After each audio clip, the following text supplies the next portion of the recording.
Over the hill, Grahamstown, Baintown, from everywhere they're coming. They're the people's choice, the Saxon Superstars.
Hello? Who's in the morning? Roots.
Yeah, yo, Jordan, let's finish it.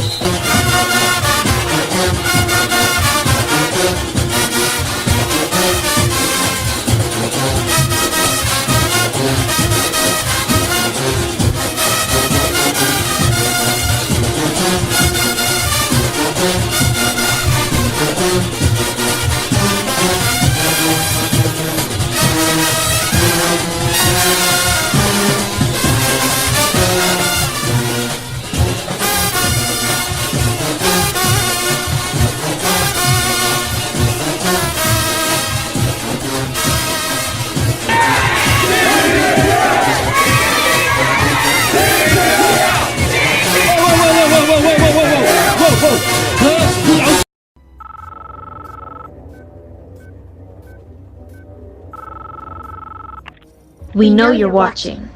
We can feel you. We know that you are afraid. Afraid of us. You're afraid of change.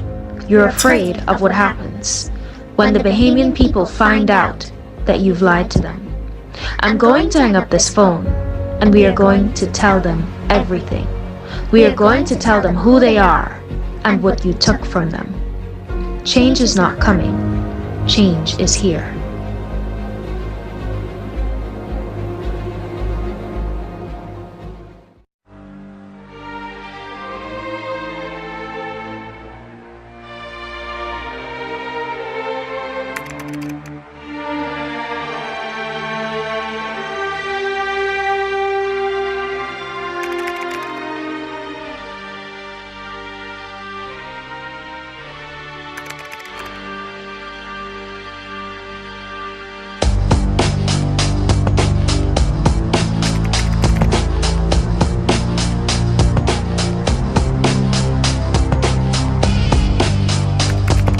There's a scene in The Matrix.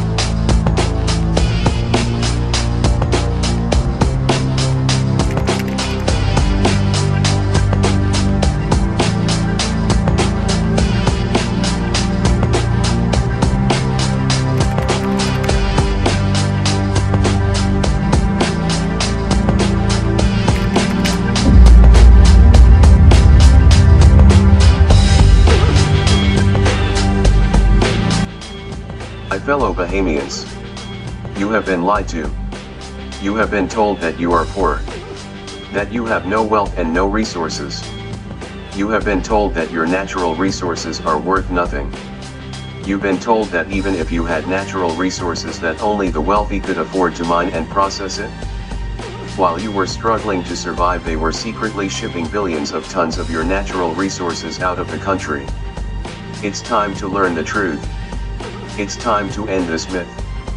There is a dangerous cohort called the oligarchs. They have been using your beloved politicians as puppets to do their bidding. To distract you with rallies, handouts and jobs while they ran off with your riches. So the question is, how do you get your resources out of the hands of the oligarchs and into the hands of the Bahamian people? It's easier than you think. Today, I have come as the bearer of good news. And that is that change is not coming, change is here.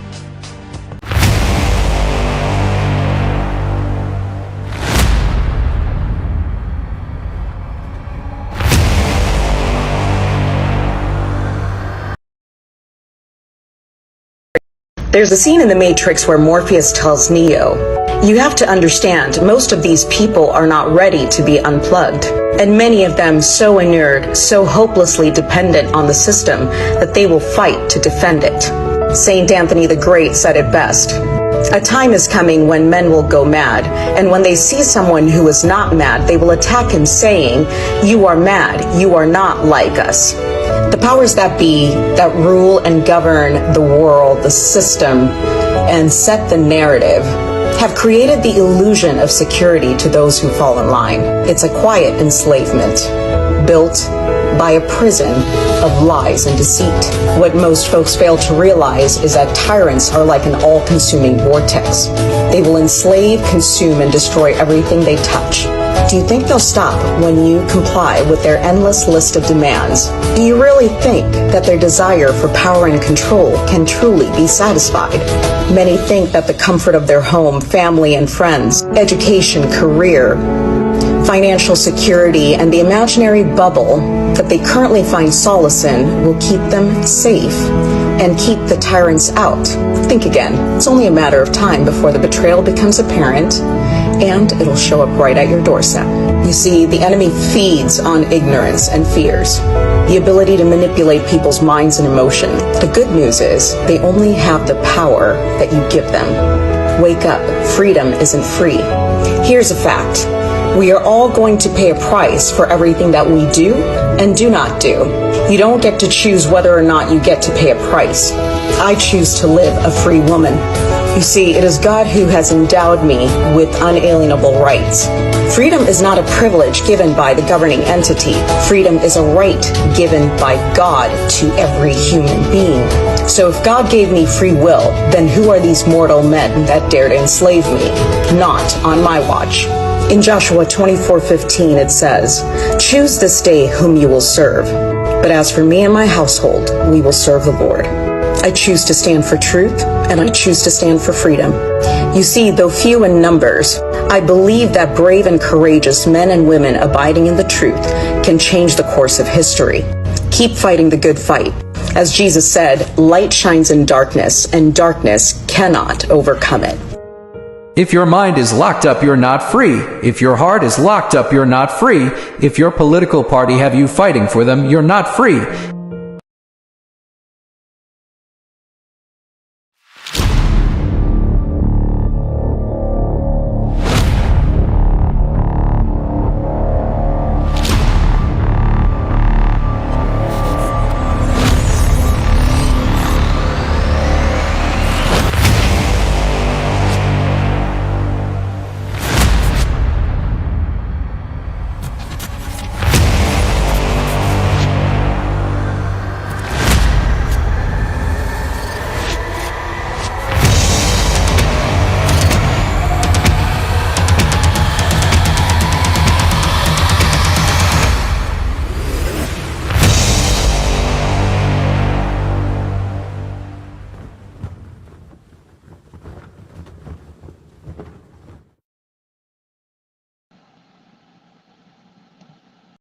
Good afternoon, Bahamas. Hey, and welcome, welcome, welcome. It's always a pleasure to have all of you with us.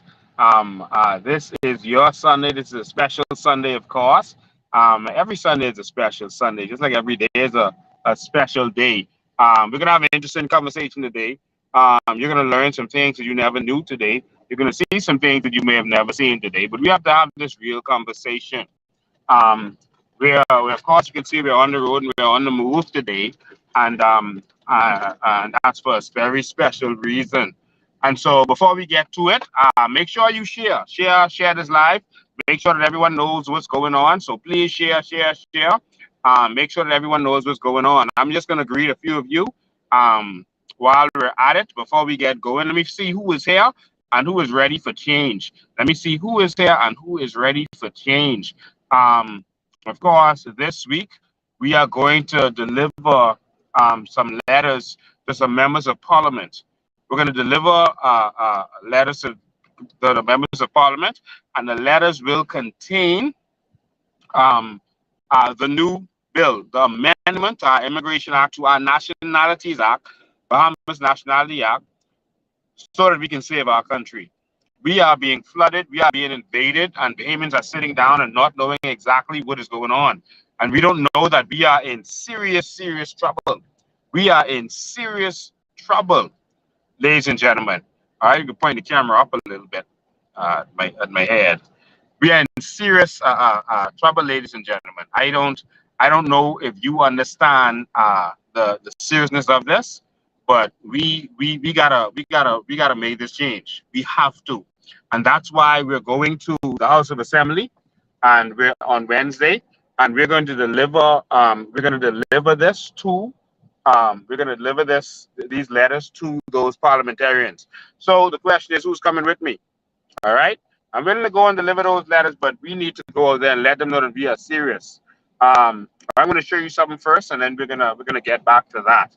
All right. Let me see who is here. Let me see who is here and where you are from. First of all, I see. All right. I see Melanie Thurston is here. Welcome, Melanie Thurston. It's always a pleasure to see you. Let me see who are you and where you're from. Teran Smith is in South Beach. Welcome, Teran. Good evening. That's Stanley Bow says good evening. Kevin Turngrass is here. He says good afternoon. Polo Seymour watching from the New Bahamas. Pinewood is in the house. That's Ann Green. Denise McCain is in the house watching from Orlando. Thank you, Denise McClain. Thank you for watching from Orlando. Yvonne Lightburn is here. Rosina Maki is ready for change. Watching live for you from Nassau Village. That's Roy Ingram is in Nassau Village. Thank you, Roy Ingram. Rudine Thompson is watching. Corinne Maida is watching from Freeport. Thank you, Corinne. Greg Christie is watching from Houston, Texas. All right, how you doing down there in Texas? I know it's a hot desert down there, but it's always good to see you guys. Welcome from the home of the barbecue. Marva McKinney is watching, says she's ready for change. Marco City is in the house with Brenda Ferguson. Daphne McKenzie is watching all the way from Carmichael. Quince Monroe is also watching. Uh, Kim McIntosh is watching. Hello, my sister. How you doing? Um, Patrice Knowles is watching all the way from Hannah Road. That's Patrice Knowles. Uh, Michael Colley is in Carmichael. Thank you for watching. Donna Russell is in Freeport. Tracy Horn is the Adelies are in Dignity Gardens. Thank you for watching. Say Step Street. That is Lambert Cartwright is in Step Street watching. Ashley Gemini is watching. Ashley Gemini Gardner is also watching. Thank you for watching. It's so good to have you. So producer, if you could put the chat on the screen. I don't know. Oh my God, Bruce is in the studio. I don't know if they know how to do that. Just go to the live chat and then click the tab to turn it on the screen. All right. So thank you so much for that. Um, 'Cause I want to make sure I can see what everyone is saying. All right. I want to see what everyone is saying. All right.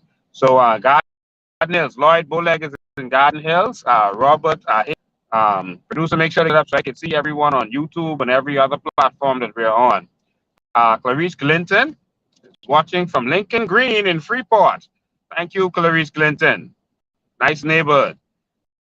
Leticia Roll is also watching from Mangrove Key Andres. Betty Adderley is watching, says, changing, come in. Her change is here from Chipping Arm. Mona Lisa Smith. Good day. How are you doing? And watching from Johnson Road. Jubilee Gardens and Tall Pines in the house. That's Cheryl Roll. Marva McKinney is in Luthra. Pedro Morris is watching from Elizabeth. What do you got? Wendell Lewis is in Freetown. Welcome to all of you. Bimini is in the house. That's Mel Vern Brown. Thank you for watching. Sophie and Burton, rocking with you, Mr. Bain. And Laura Lowe, thank you so much. Appreciate it. Coconut Grove. D'Amico Bain is in Coconut Grove.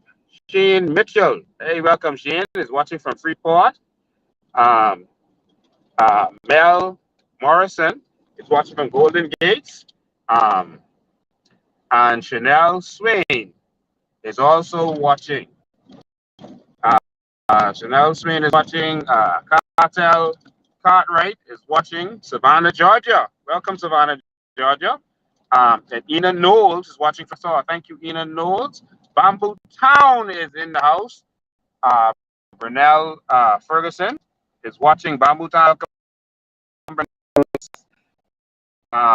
Sabrina Moss is watching all the way. Oh,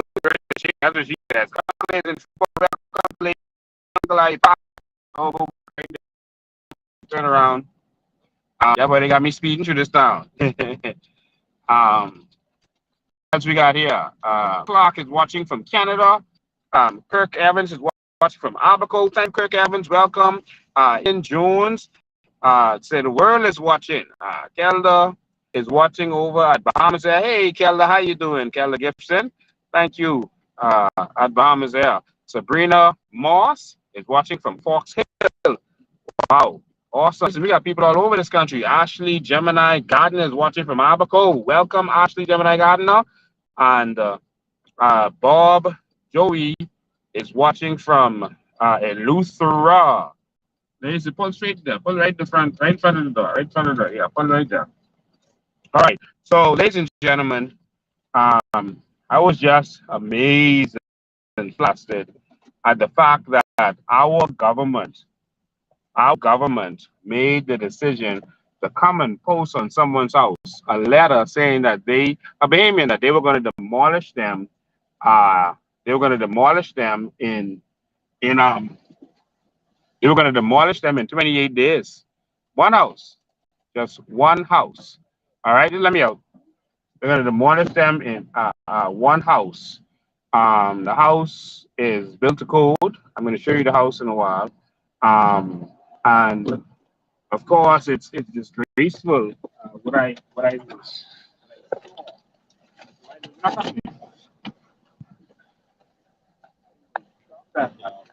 right, so yeah, we can say. And so I am here in the front of the detention center, and there's a reason that I am here in front of the detention center, because I want to show you how hypocritic this government is, how disgusting, evil, and vile this government is. All right, they were threatening Bahamians. Okay, after we saw all that the Prime Minister said as it relates to the Haitian immigrants, he said, once they build a house, you can't move them. That's what he said. I can show you that video later. I was going to let the producer show it now, but I can show you it later. All right, because the sun going down. He said, you cannot touch them. What are you saying? You know, we can move in a minute. He said that we cannot touch the Haitian immigrants once they build the house. All right. Now I am here at the detention center. Show them to the nice defense force fella right there, who's doing his job, making sure we don't block the gate. We going right now. I'm here in front of the detention center, and the reason I stopped here in front of the detention center, because I want you to see how close we is to the hypocrisy of this government. The hypocrisy of this government. We are at the detention center now. All right. And so we're going to jump back in the vehicle, and I'm going to show you how, right outside the detention center, I want to show you what's going on. All right, let's get back in the vehicle. I can show you exactly what's going on. If you need to.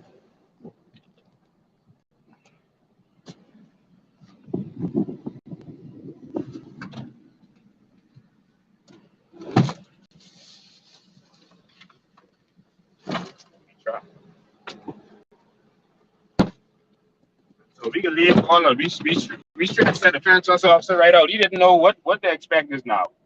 And so we're gonna leave him right now.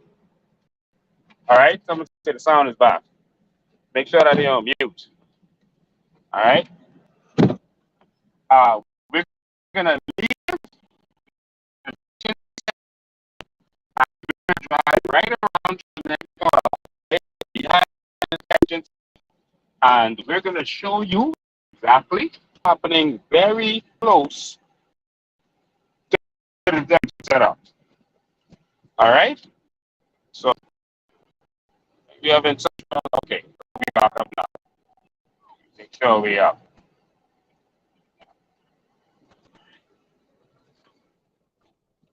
Okay.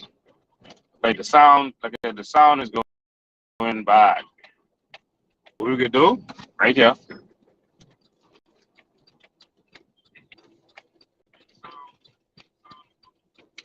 All right. So Brave Davis defended the Haitian immigrants, and he said you can't touch them. That's what Brave Davis said. You can't touch the Haitian immigrants. But Bahamians, they're attacking, viciously threatening and attacking the Bahamians. Show them down the road. I want them to see all these cars down the road. That's cars. That's cars. Show them down the road. I want them to see all these cars. That's cars. All kind of cars down the road. Right there. Slow down right there. Slow down right there. Slow down. Is it? Oh my God, look through there. That's right there. Yeah, drive right through there. Right through there.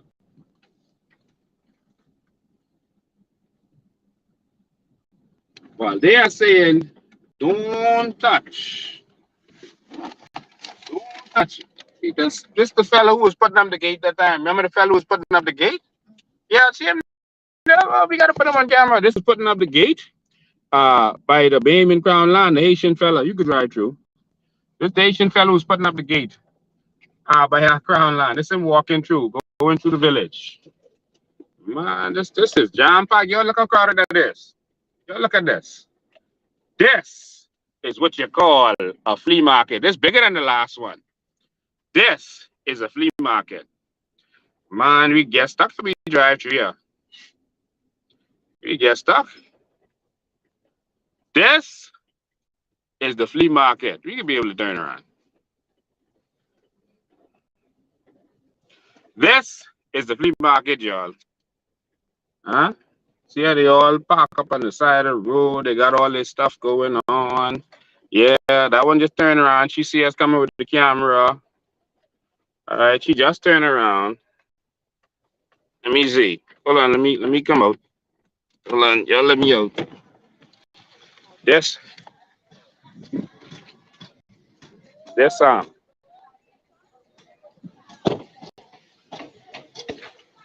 how you doing? You okay? Yeah. Okay, good. Yeah, man, how you mean? What you want me to do?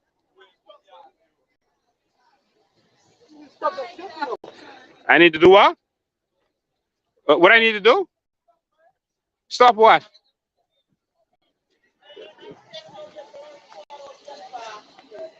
This might.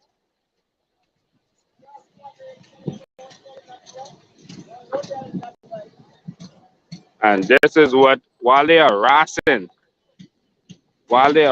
the Bahamians and kicking Bahamians off land, it's okay.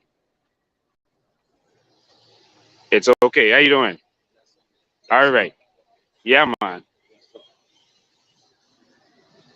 And this is what's happening while Bahamians getting harassed. How you doing, man? All right. Yeah, the people that this think everyone breaking off running. Yeah, they selling all the shoes. See them said bending down running. Look here. See they bending down, they gone. They gone. This is Haitian, like stop them to make business. We buy those inside, buy them inside here. We don't buy them away. We buy them here. Oh, you buy them in the Bahamas? Yeah, in the Bahamas. Okay. So we sell them that they use clothes. Yeah. If we have used clothes, so I don't know why that's all that could be a problem. Oh, you buy from Bahamians and then you resell it. Exactly. We don't Yeah. buy them from away. We buy them from Bahamians. Okay, so we sell them. Yeah. So Yeah, that ain't my problem. You think the government should be kicking Bahamians off Crown land, of our own Crown land, for letting the other people build on the Crown land? Oh,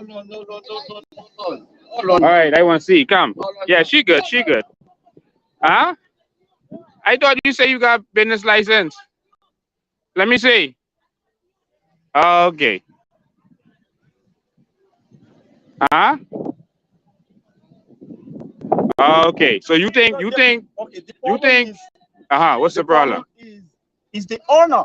Mm-hmm. The owner who rent because we lease the Haitian lease from the Bahamian. Mm-hmm. We don't just build. Yeah. We lease from them. What Bahamian you lease from? The people who lease. Huh? No, you think the Haitians just build without really lease from the Bahamian? The Bahamian lease them. Which Bahamian? Name them. Okay. It's in not living over there. What's up? You good? All right. Let me explain to you. I said please for quick snapshots. So in not live there exactly. So what the things do it? They haven't how everybody be here. They deal with the Bahamian man. Waste time. First one come in, next one come in, third one come in. Tell over and over. They get deal with the Bahamian people. Not they just come in to take over. to take over, to bail and house, to do this, to do that. Only there's an only empty. There's an empty piece property. So people find opportunity to be sell something over there. They buy it. They buy things from Bahamian shop. Sometimes when they put the yard sale, people some buy some second-hand clothes or second-hand shoes. They try to make it. Pull over for him if he can't pass. You understand me? They try to make it. They try to get some buy something. So I have one question to asking you. If someone have a business license, just like mobile business, okay, just like I have this mobile value, because I say pastor, right? Right. You're a pastor. I say pastor. Okay. That's my ministry. So not very big. You understand? Okay. Not very, very big. You got your papers ready. I have business license to open table. Right. Open table. Right. Like the village. I don't want to do nothing illegal. Right. You know? And the country. Just say Milton Street though. Milton Street. This is Apostle Livingston Lines, my spiritual father.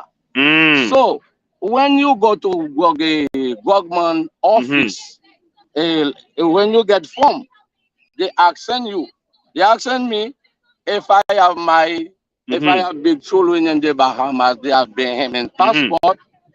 If I will get business license, they ask me to put my children name first. Okay, because I don't have big children over there. So your children is Bahamian, so you put the license in their name first. No. I don't have children Bahamian children.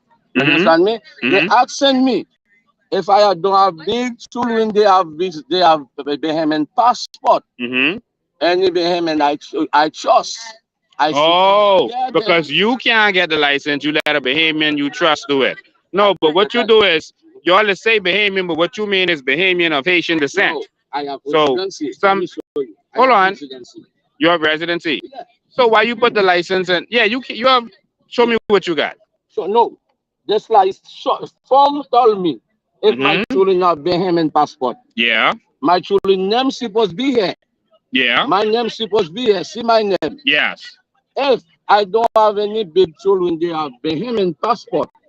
So I suppose put any Bahamian I trust in front. My name supposed to be right there. Okay, you so know? you put a Bahamian in the front, and then you put your name. Just like flag. Just like flag. Okay, that's how you do it. Okay. So okay, I show you. If I have this business license plus I have my residency. If I don't have any opportunity to open my table, I don't have to build something in the village. Right. I have to open table in the day. Okay, certificate of permanent residence. Yeah. Oh, you just get that? I got that long time, man. 2017. That ain't a long time, man. You just get that. Whatever. You just get that. Whatever. Yeah. So I will ask a new question.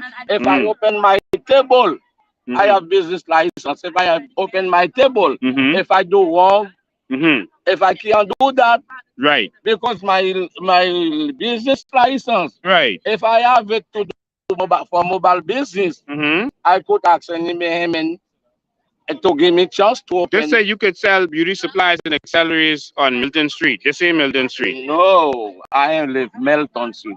My apostle name live in Milton Street. Oh, you put it in your pastor name, your apostle name. Yeah. Oh, so the pastor is helping this. Okay. My journal office. Oh, okay. Things I do in the Bahamas, I put his name to it because he's the pastor. Yeah. Okay. Okay, that's all. Yeah. That's why I asking you if someone have business license, if they can open table to put something, to sell something in the village. You know, because I know when you are recording something and they gone, probably you are looking for someone they don't have no business license for things they sell. No, I want to know about the business license. I want to know how we building houses without permit. But really, because the Bahamians getting harassed, the government attack Bahamians when they build anything without permit, but the Haitians could build. Yes, the Bahamians can't build. The government threatening to break down their house. The government demolishing them, but the other people could build all they want, and you all build a whole vibrant community in the backyard. All right, see, look, you all got a whole community in the backyard. Oh, you all and not, this crown land. okay, you all not looking for people they sell. You all No, I mean, Bahamians, if we try to sell like this, we go to jail. We get locked up. How you mean if they sell? Yeah, you know, Bahamians try to sell like this on the side of the road, we go to jail. Bahamian? Yeah, man, they go to jail. Yeah, man, they go to jail. Yeah, man. They go to know? Because you didn't know that? A lot of people do it. Bahamian on the side of the road? On the side of the road? No, man. They treat Bahamians bad in our own country. You think Haitians should be able to build house and sell, but Bahamian can't build house and sell? Be honest. You think that's right? No. So why is the government doing that to Bahamians? That's what my problem is. You see, if they was easy on Bahamian, then we could be easy on other people. We can't have other people have rights in our country. You could imagine if I go to Haiti and I could build house, no permit, no nothing. I could sell and whenever I want, wherever I want, but the Haitians get locked up in jail. That's right. God don't like that, eh? So, what can I ask you? Question I ask you. So, if someone, okay, if some, you know, Haitian situation very hard. Someone are children, they can't, they don't have any job to pay bill. Haiti have all kinds of situation. Yes, they do. So that's why. But Haiti situation is a problem though. You want to talk to me, eh? Come talk to me. I ain't gonna put you on. Come.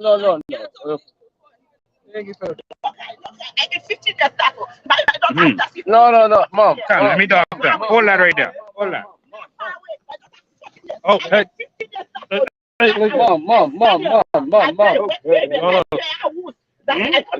Mom. Oh, you touched something. I try to do it, but better. No.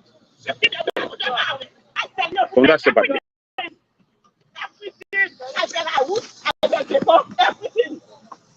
Yes, my beloved. Hello. Yeah, my beloved. Well, because you know why? Asian people, we have all kinds of situations. Situation very hard. You understand me? Someone don't have no job.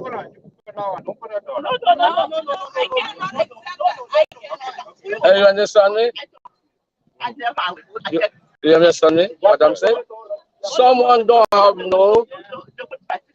Someone don't have no job. Someone don't have no job.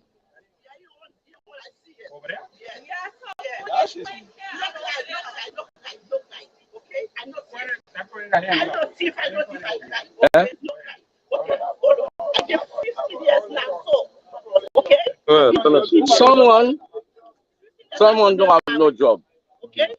Understand me? I sell paper. Someone don't have no job. Someone have many children. Okay. That's it. That is You understand me? Someone don't have someone have many children. Many children in the community. Sometimes they don't have no opportunity to get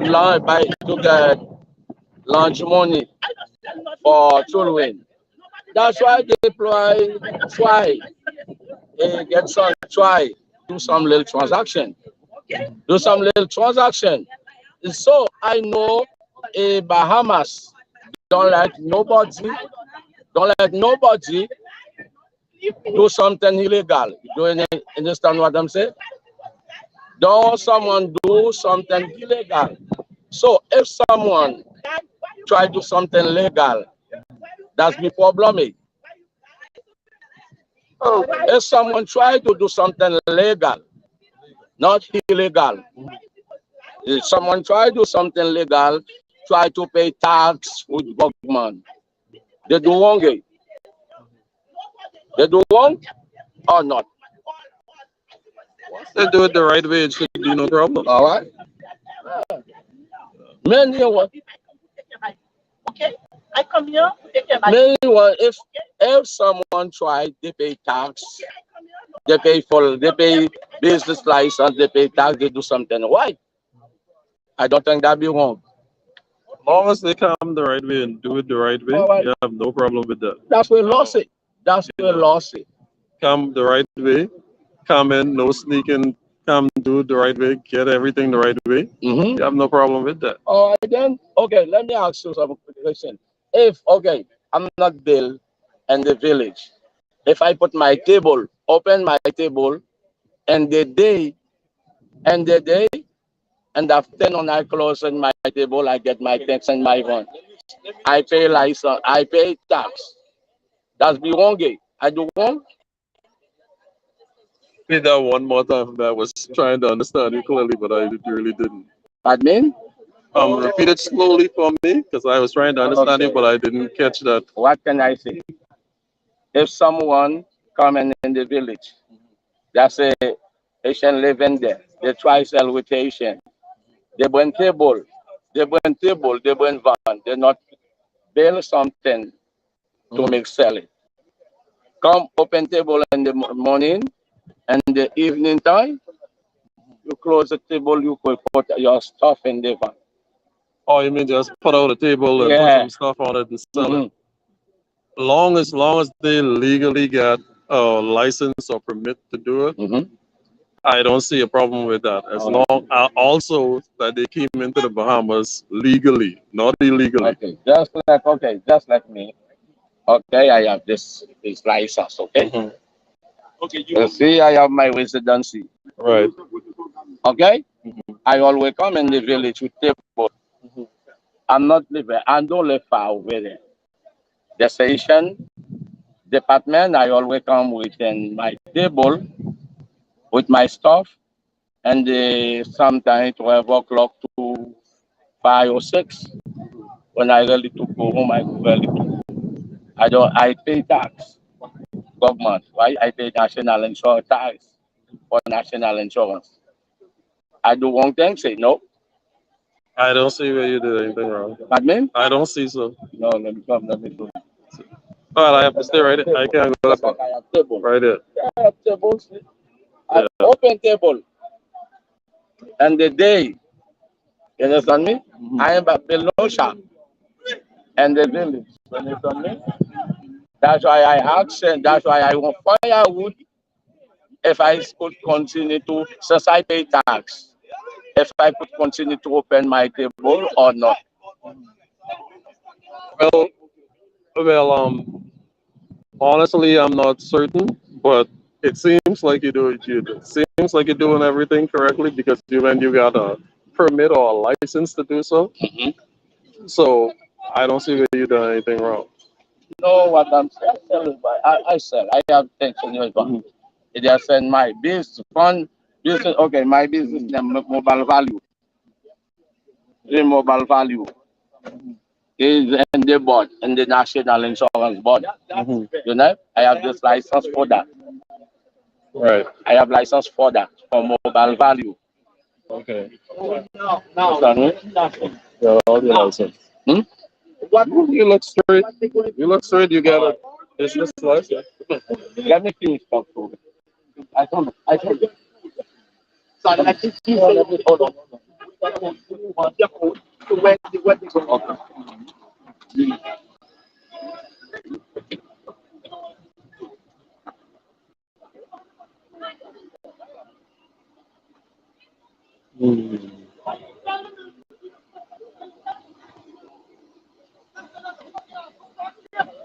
Okay, that question I need to do that.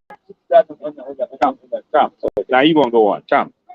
All right, go ahead. No, I know, but So, okay, my question is, can you repeat the same thing you were saying? Yeah, he asked me about what happens. I told them that the problem with the shanty towns is that the Haitians shouldn't be living in shanty towns. When they go to Miami, they live in houses and apartments. When they go to New York, to Quebec, and wherever they go, they live in houses and apartments. They don't live like this. All right? A child is next to her, a 14-year-old child. The child needs electricity. Child needs internet for school. The child needs to be living a certain way. Because of these same greedy politicians who bring Haitians here to have them as slaves and living in houses with no electricity and living like this, that is the problem. And they use them every election to do what they are doing to them. All right? I told them, you need to come here the right way. All right? You come here legally on a work permit. Legally. All right? That we want a new Bahamas where we will come here legally. You have a job, and your job has to make sure you live in an apartment, you live in a house, and you live the right way.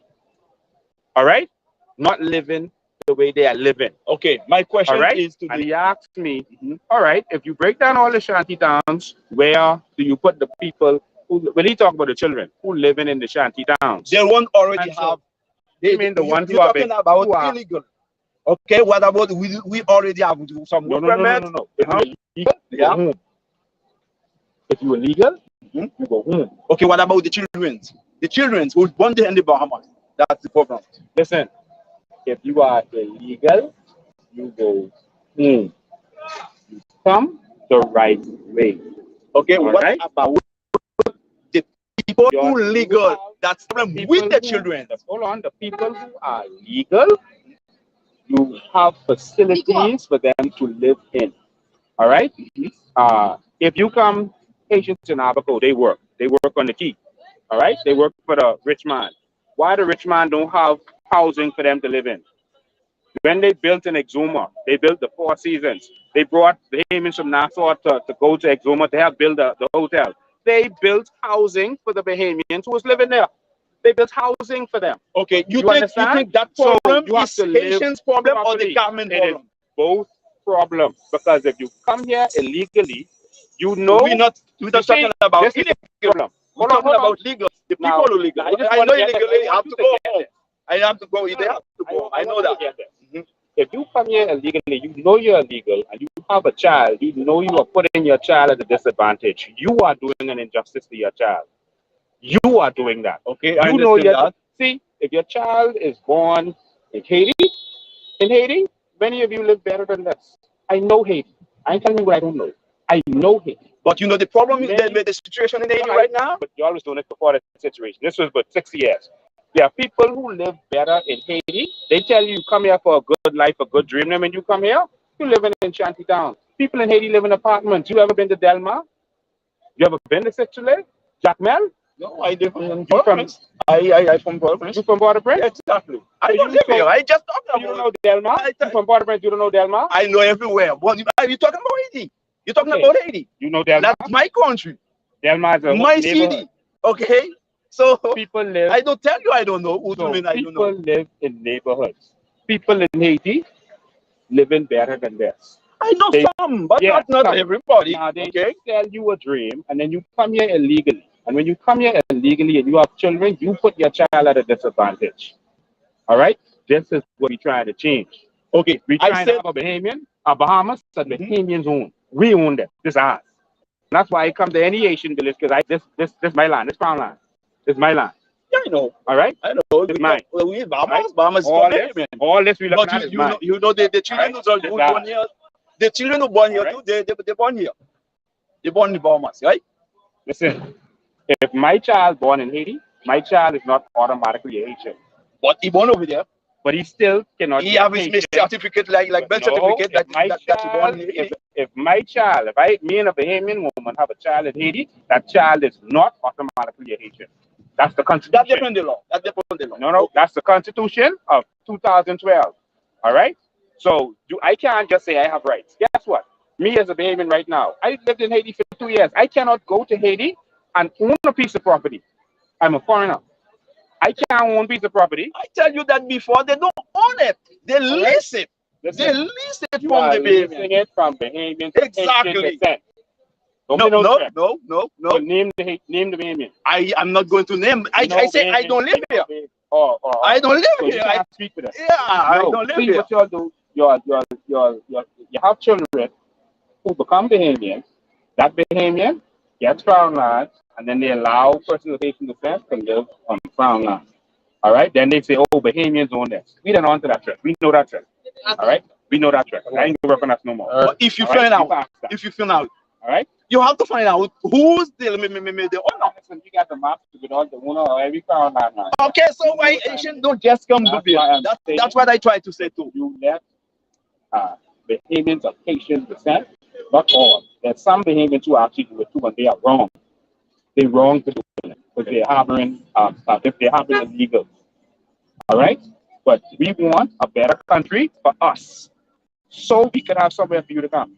Now you know the problem in Haiti, right? That's the last thing I can say to you, right? Haiti is bad right now, you know, right? Right? I left Haiti because they started protests. That's years ago. And they started killing people in the streets. They burn people. You know, they do all kind of bad things. Just right? that's you know that the happening right now. Happening right now, right? You want that in the Bahamas? I don't think so.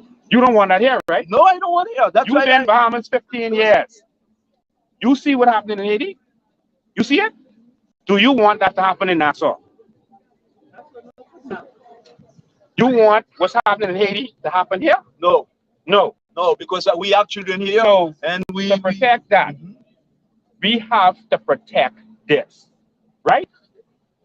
We can't let if those gangsters from Haiti think about this. There's gangs, barbecue. You know the gangs, all right? If those gangsters, what's stopping them from jumping on the boat or jumping on the plane and coming here, getting set up, and then doing their badness here? You ask the question. Who's stopping them? Nothing stopping them, right? No. You are. So let me tell you what. Let me tell you what we got to do. I am a Bahamian, and I gotta protect this. Not you have a Bahamian. Not like you said doing it. That you have to protect this for her. All right, because what happened in there? You see what's happening in Turks and Caicos? Huh? You want that to happen here? They killing. No, you don't want. We don't like that. We don't like that. We don't want that happening in the Bahamas. Okay. A lot of it is because in Nassau, because of a lot of it, not all of it, because of Haitian gangs. You know that. You know some of the bad boys. I didn't say all. I didn't say all. Right? Because I know some Bahamian using the Asian people to do things. You know why some of that happens? Asian doing it. You know why some of that happens? You know why some of that happens? Because when you come to the Bahamas, you come here illegally, you have your child. Your child don't have no ID. They don't have driver's license. They hard to get jobs. They hard to get in the system, so they have to go to a life of crime. All right? Some of them do bad things that they shouldn't do because they feel outside of society. Okay, all right? Let me tell you something. And so they are not doing bad things. Happening to the Bahamas. It's not Asian. It's not the real Asian. It's not the real Asians. I know about the I can say that. It's not the real Asians. I always say to people. I can say the Asians were born in the Bahamas. Not the Asians. The Asians who come from the Bahamas, they're bad. So you're saying that you know all the Bahamians, not Asian, is not bad. They try to live. They come in the Bahamas to work. And you know that. We build the Bahamas. We work everywhere. Let me help you. The Haitians from northern Haiti, a lot of them are peaceful people. They like our family island people. They peaceful. They know they love them. Yes. All right, that's from northern, up north, up Port-au-Prince, Cape. All right, Latoni. And so that's peaceful people. We had them for a long time. Because of the trouble in Haiti right now, a lot of the Port-au-Prince, Port-au-Prince. A lot of the I come from there. A lot of the bad people from Port-au-Prince. Right, there's good people from Haiti too. But a lot of the bad people are coming here. All right? Now, I can't say no about it. I know you can't. Because I don't know. I don't know straight. No, and so you have to say what you know. Hold on. And so when the bad people start coming, we got a problem. So let me tell you what. We got to close the door. If he's coming in your house, you lock your door, right? Exactly. Right now, if you lock the door, but at least you say you can break the window. No, but you gotta at least try to stop them. You can't just do nothing. the politicians. She's right about that, you know. Yeah, Even you try to stop them, you know, Bahamians, or maybe the government try to stop them. But they're breaking the windows. Stop them. That's a Because problem. they pass everywhere. Okay. The government ain't doing that. Stop, because it put Everyone can buy visa. Everyone can buy residency. Everything's for sale right now. I know. You ain't telling me what I don't know. I don't know. Okay, you know, you say you know, I don't know. You know straight. I don't know. But let me tell you something. You always say I know. You always say I know, and I don't know. Let me tell you something. This is my Bahamas, and I got there's hundreds of people around here. I gotta protect this. All right? And Bahamians have to protect this. And so we have to stand up. Okay, so only things I sense it. That's why I asked to talk. You agree? We gotta protect this, right? Okay, but only things I said. I'm agree about that. But you have to think first about all the children who born in the Bahamas. Now you have no place to go to live. That's the problem. No place to go to live? To live, because if you say they can't live here, so where are they going to live? Cause that problem. The problem will the people release the people to build. No. The person who came here illegally and had the child caused the problem. That's who caused the problem. All right? If I go to America and my child is not just gonna be living like an outsider, I'm not gonna go there illegally and have my child. I'm gonna go there legally and have my child. You can't blame anyone else. You can't blame the Bahamian who leads you land. I don't blame them. I don't blame them because you talk about it and I say we list. I don't remember, but they do good things for us because they let us the dollars build. You understand? So I don't blame them. I said so we list from them. We don't just build, we list from them. That's what made the government happen. You all right? You can see what we talking about it. Yeah? I'm curious. You're curious, eh? No, we talking about how Bahamians get treated bad in this country. The government attacking Bahamians, are threatening to break down their house on Crown land, but other people have right to do whatever they want. And for me, that's the problem. All right? When you attacking Bahamians, like Philip Brave Davis is doing, all right? That's a problem for me. Okay, when you are threatening, all right, hey, thank you. Yeah, thank you. I'm glad to talk to you. Reasonable. And you was honest. Except you was lying, but you know straight. I have a problem when they breaking down or threatening to break down the homes of Bahamians. But Haitians can build as much house as they want. Nobody stopped them. So if you ain't gonna stop the Haitians, why are you putting a letter on Bahamian houses on their own crown land that they applied for? That's my problem. No, I wasn't asking no one that. Don't make a decision what the government. Yeah, we know. But we just want the government to see that we know what they're doing. We know they corrupt. We know the corruption. Because if you're gonna threaten, hey, yeah, no. I can't stop. I got a country to save. I got a country to save. You need to stop drinking. Lincoln Bean. All right? I need to stop. I ain't never stopping. This is my country. This is my country. You hear me? Sorry, sir. This is my country. Taking this over.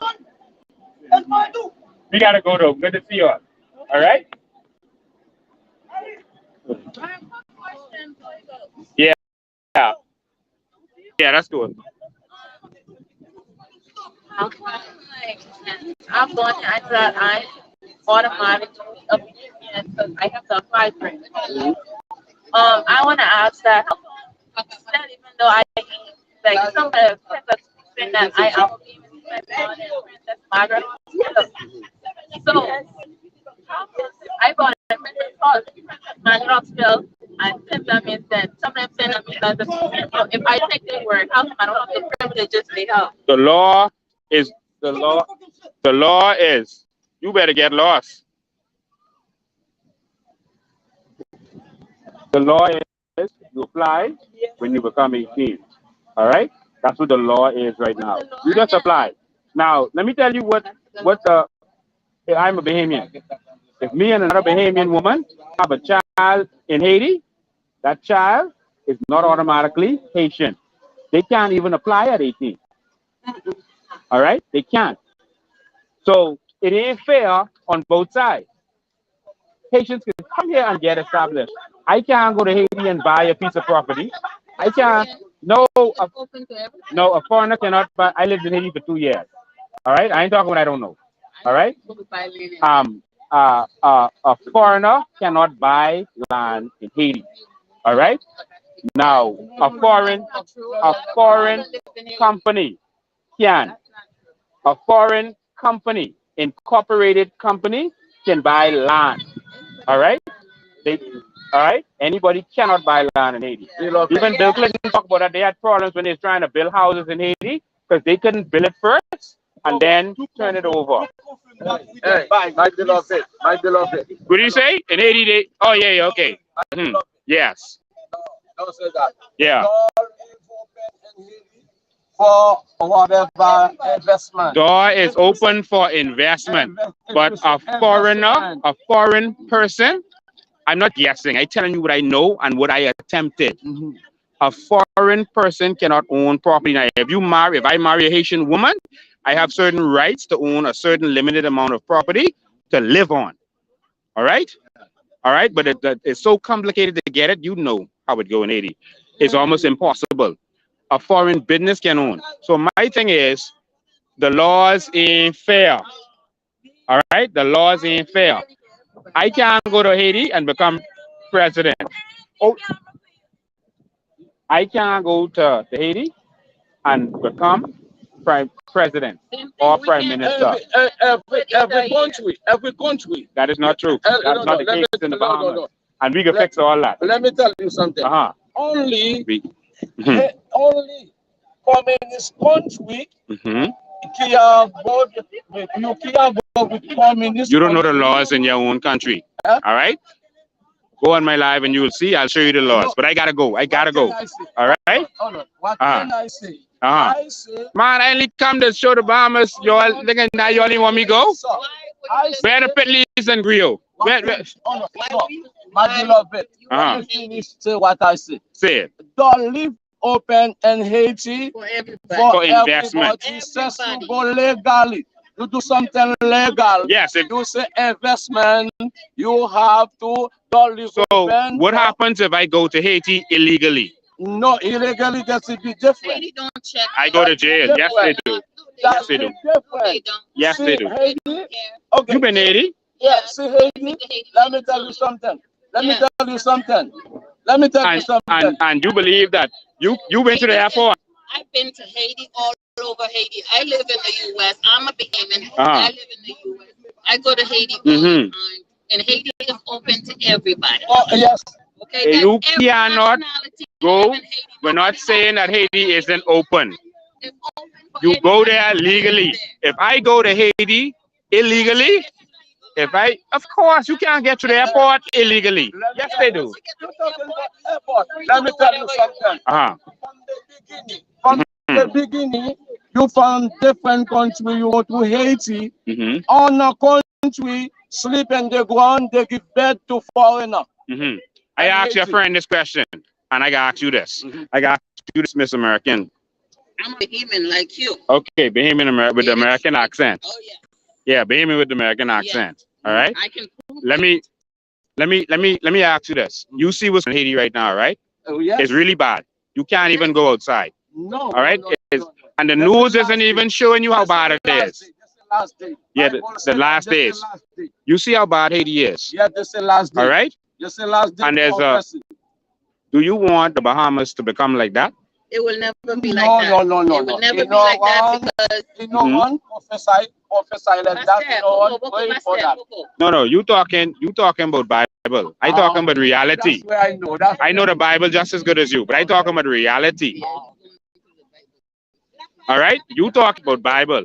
I talking about reality. There's a lot of people leaving Haiti. Good people and bad people.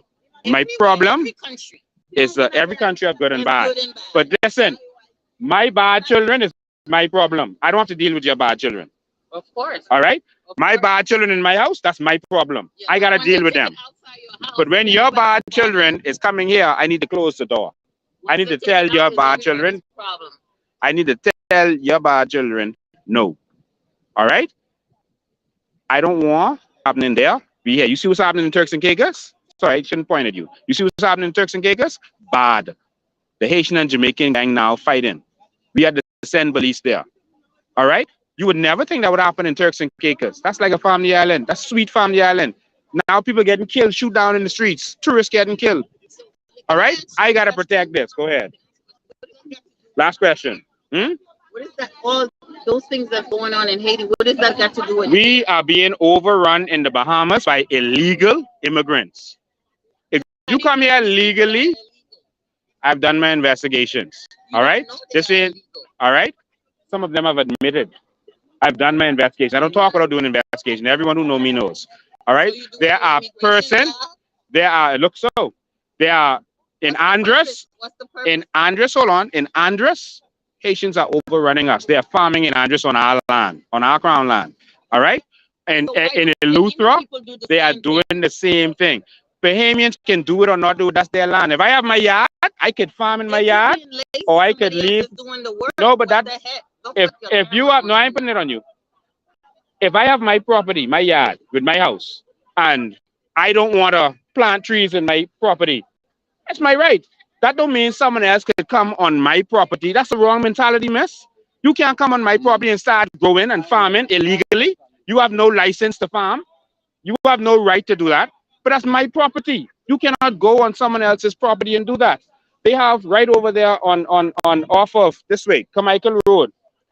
There's a woman there, Miss anyway, I call her name. She have property, all right, 5 acres. The Haitian men went there and threatened her, curse her out, tell her they can kick her ass, all this stuff, and kick her off her own land. When that starts to happen, that's a problem. That's when you declare war. You think God like that? They just come and build house and they start farming and all that on her property. She tell them no, the government send letter and they still build on her house. That's when we have a problem. All right? I can't stop it? What do you mean me? You mean the Bahamian people ain't enough for us? Me? Why are you going around doing this? What's the purpose? You will be one man. Why is the purpose to do one? Doing that? She asked me, so listen. Yeah, I listen. Because if me one, hold on, hush up. If me one gotta save my country, you hear me? You ask me a question. If me one gotta save my country, then you should be fighting to save it too. You can't have fellas going on a Haitian immigrants going on an old woman land, kicking her off, building a house, break down her house. That ain't right. So I can break down their house. All right? I can break down their house. You ain't gotta worry about that. But I gotta stand up. You don't know what I'm doing now. What to do now? Is why or wrong? No. For my country, and I'm making sure the Bahamian. No, I ain't gonna be offended by him. I know he drinking. No, you know what I mean? You know what I mean?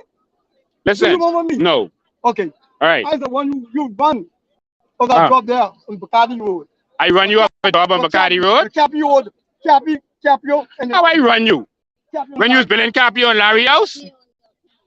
Oh, that's the man who's building Capio and Larry House. Say I run him.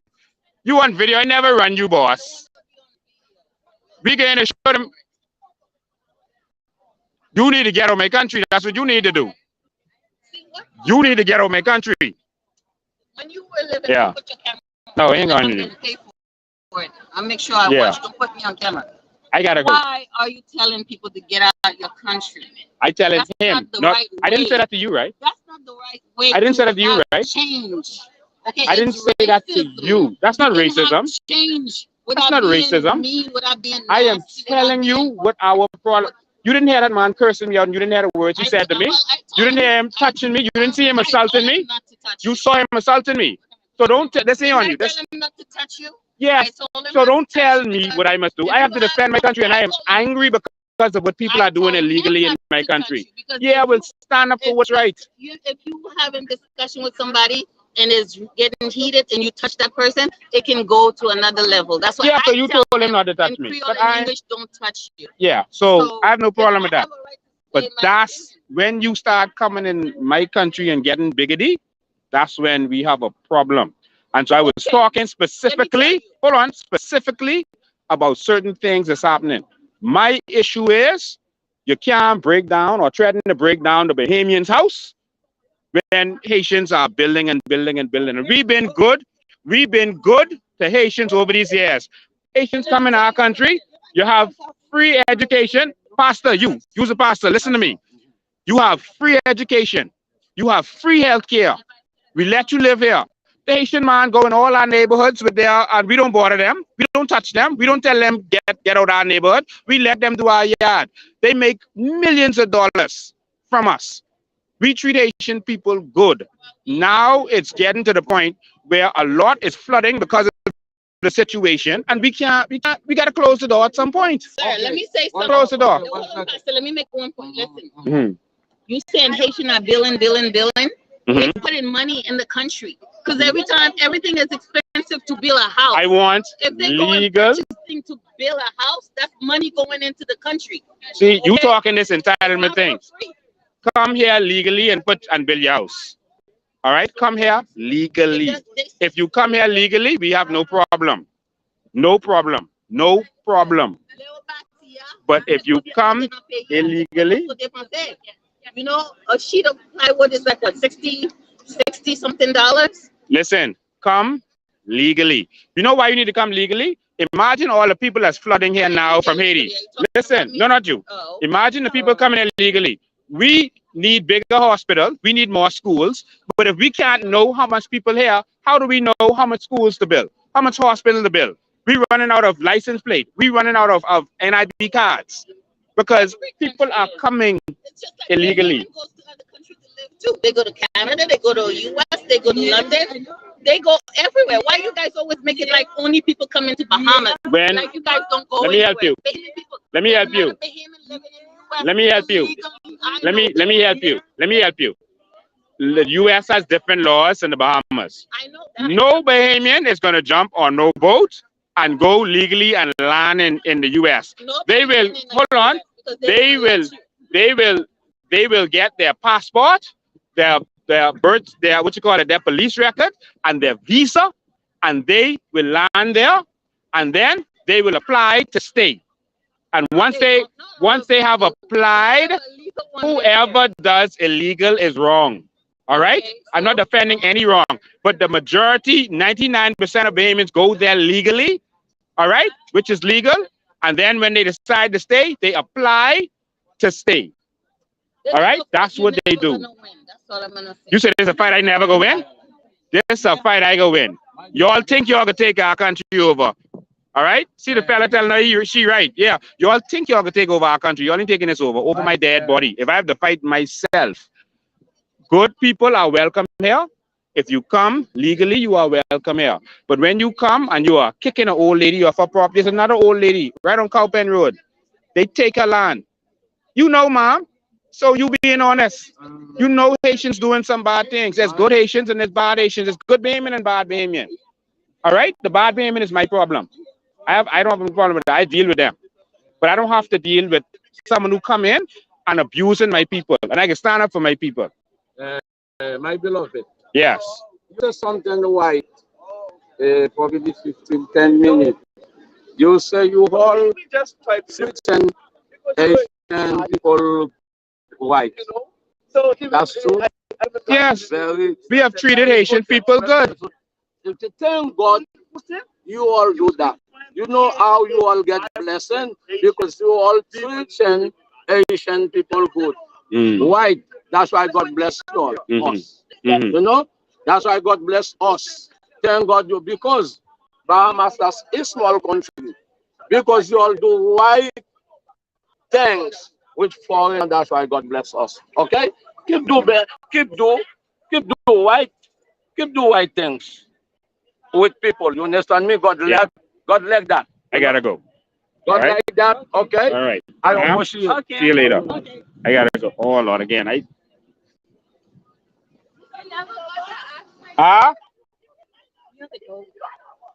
Oh, okay. 803-5995. My beloved. Yeah, 803-5995. That's my number. My beloved. Yeah. You know, you text in. I said nothing wrong, you know. No, you didn't. Okay, that's why But I said listen, you get blessing because you treat foreigner good. Yes, But some foreigner don't appreciate that. You hear what that woman saying? She's saying, I can't win this battle. Y'all gonna take over our country. All right? No one can take over my country. No one. If y'all think Brave Davis could sell right there. All right, see you. If y'all think we can let Brave Davis sell out this country, y'all got another thing coming, huh? Lincoln Bean. Lincoln. All right? That attitude, what that woman have, that American Haitian, that's what I got a problem with. 803-5995. Try to make the government change the school bus. 803 5 Come right there. 5995. 95. What is his name? Lincoln Bean. Lincoln. Lincoln. Tell your mommy call me. I gotta go. I gotta get in the studio. Let me just ask you one question. I made it like I go JJ. I trying to make my parents proud. I trying to aim for excellence, right? Telephone number. So I go JH and I joined like the other day they had a whole prefect thing and I was like, oh my god, they look so nice and their parents might be proud. So I say I didn't try to aim to be a prefect too. And the other day I repeated it in my homeroom and the children get tell me that they are the people in the school, right? And they say that Haitians can't be prefects. Answer that. All right. Answer that. All right. What's your name, please? Lincoln. Lincoln. Abraham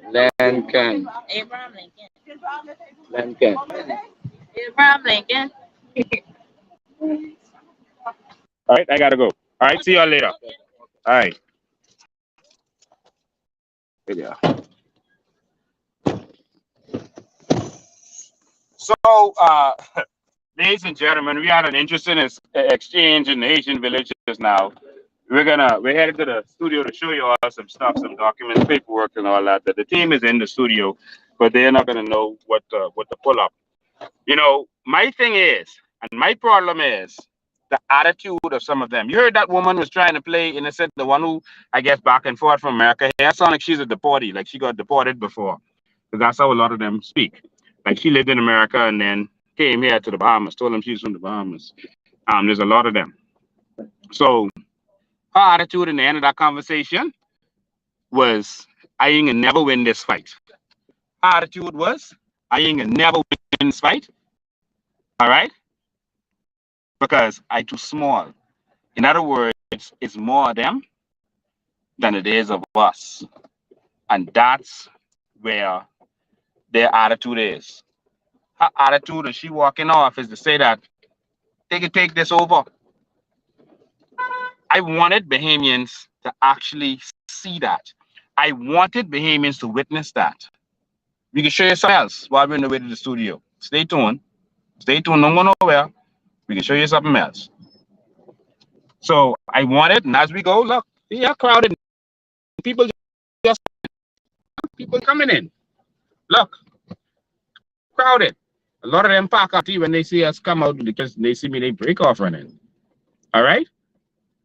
Every time that Philip Brave Davis touches our Bahamians, we coming for his people. We can show the Bahamian public exactly what's going on around here. How in the world?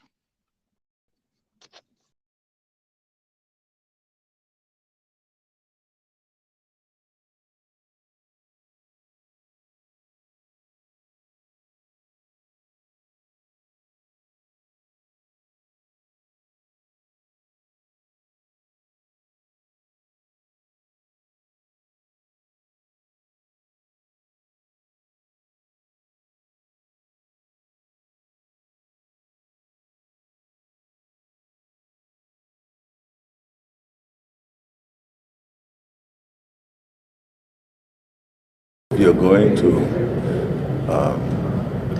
demolish shanty towns. You have to have an alternative for those persons who are living in the shanty towns. Davis made the comments to media earlier today as the deadline looms for residents of shantytown structures in the farm shantytown on Abaco Government demolished 45 unfinished and unoccupied structures in mid-April and says tractors will return to demolish inhabited structures. Until you are in a position to address the consequence of making persons homeless by destroying their homes, then you should move with caution in the manner in which you deal with that, because you're creating a larger problem. Government says the move is necessary to prevent the proliferation of unregulated communities that it says pose a risk to wider society. But officials from the United Nations have urged government to halt its plans to demolish the shantytown homes, describing it as a serious violation of the human right to adequate housing. Davis says while he understands the challenges with shantytowns, he thinks there are other obligations to consider. There's also a response to protecting those what I call irregular migrants who are exposing themselves to unsanitary, unhealthy conditions. Government shantytown demolition policy is the subject of a judicial review and constitutional action that is before the courts now.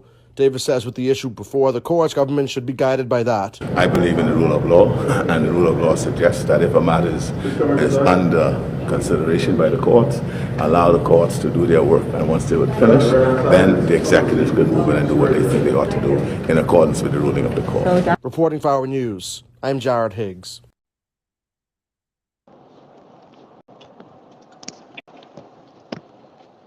Ladies and gentlemen, we just passed where they sell all the. We just passed the other flea market because we won't get back to the office, and we just parked where they sell all the stuff on the side of the road right there. All the coal and everything else. So no one bothers them. And the purpose for this exercise, ladies and gentlemen, the purpose for this exercise is to show Bahamians what's going on. Y'all never saw that flea market. Y'all saw the other one we showed y'all before. This is a different one, and it has expanded. And then there's another indoor flea market by the Bonefish Pond, which is crunk right now. Right now, if we go there, that place is loaded. It is loaded. And they're having chicken fights and everything right now. But this evil Philip Brave Davis government will go and put a letter on a Bahamian's house, a Bahamian family, honest, decent, Bahamian, hard-working family, with a decent house built to code. We can show you the house. You know, shanty situation, built, got septic tank. All right? Built septic tank with no leakage into the environment. Got water pumps, proper water facilities, a proper house. Bahamians who on their crown land and farming, and you could see where they farm it. And Philip Brave Davis sent them to harass us. I don't know if they understand how angry Bahamians are because of how we get treated in this country. Some people say, oh, Lincoln, you and Maria, y'all are so aggressive. Listen, man, this is the only country we have. And some of those Haitians you saw just now, who was honest, they know the situation in Port-au-Prince. And they know we can't let that happen here. We are being flooded. You heard a woman said, she admit, they be being flooded in Andres. They farming on our land. It's wrong. You hear what that wicked American one said? Well, the American Haitian one, well, Haitian who been to America. So she said, oh, well, if you ain't farming on the land, then the Haitian should take it. That's the mindset. They just take. While the Bahamians sitting around and being told to do it the right way, while all of our land is gone. That was crown land we was on just now. And they come, when we start, they come with the lie, the story. Oh, baby, lease from Bahamians. No. You don't lease from Bahamians. Notice they couldn't refute me. We on to the trick. They lease from Haitians, Bahamians of Haitian descent. The Haitian will come here, have children. You notice that's the first thing you always run to. What about the children? What about the children? You had your child here illegally. They would come here, have the children. The child becomes 18, applies, becomes a Bahamian, and they apply for the crown land. And unlike you, they get it. And then they start to bring all their people, and they turn it into a business. They started renting to their people. And they don't even have to, like you have to go build a proper house with built to code and built properly with electricity and plumbing and everything. Not them. They'll rent them the land. You won't be here. You pay me $1,200 a year. Free money. You build your own shack right here. And for that space that your shack is on, you pay me $1,200 a year. That's what they do.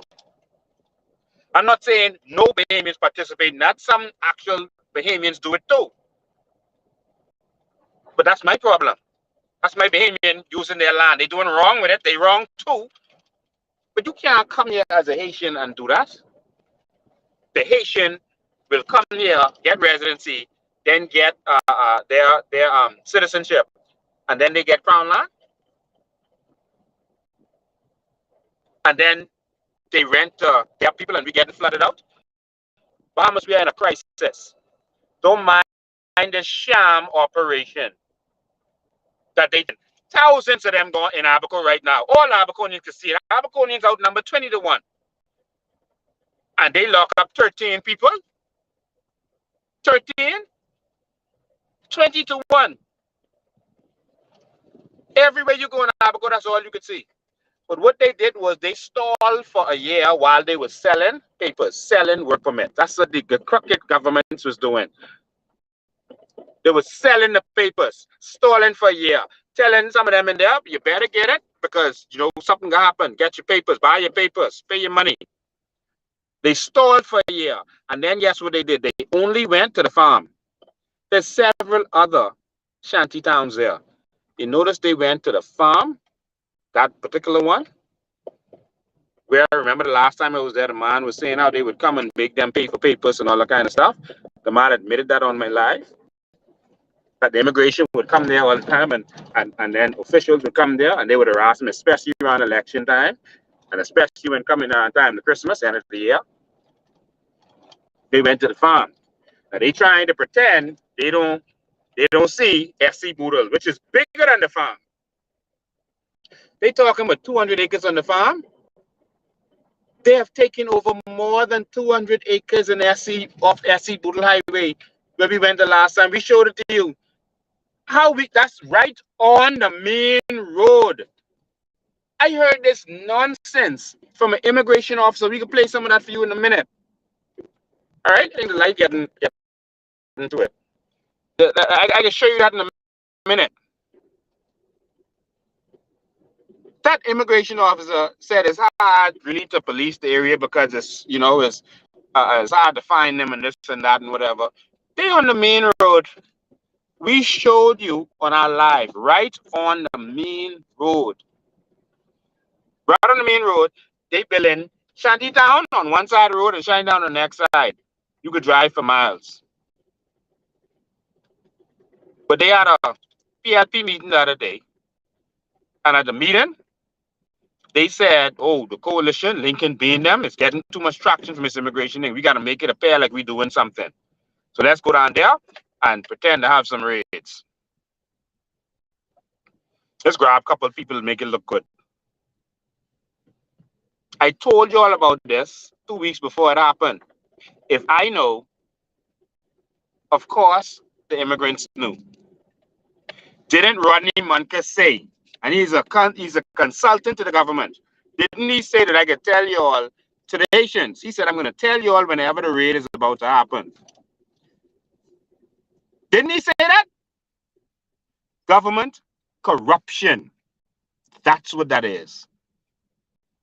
So if I knew, they knew. We got a country to save.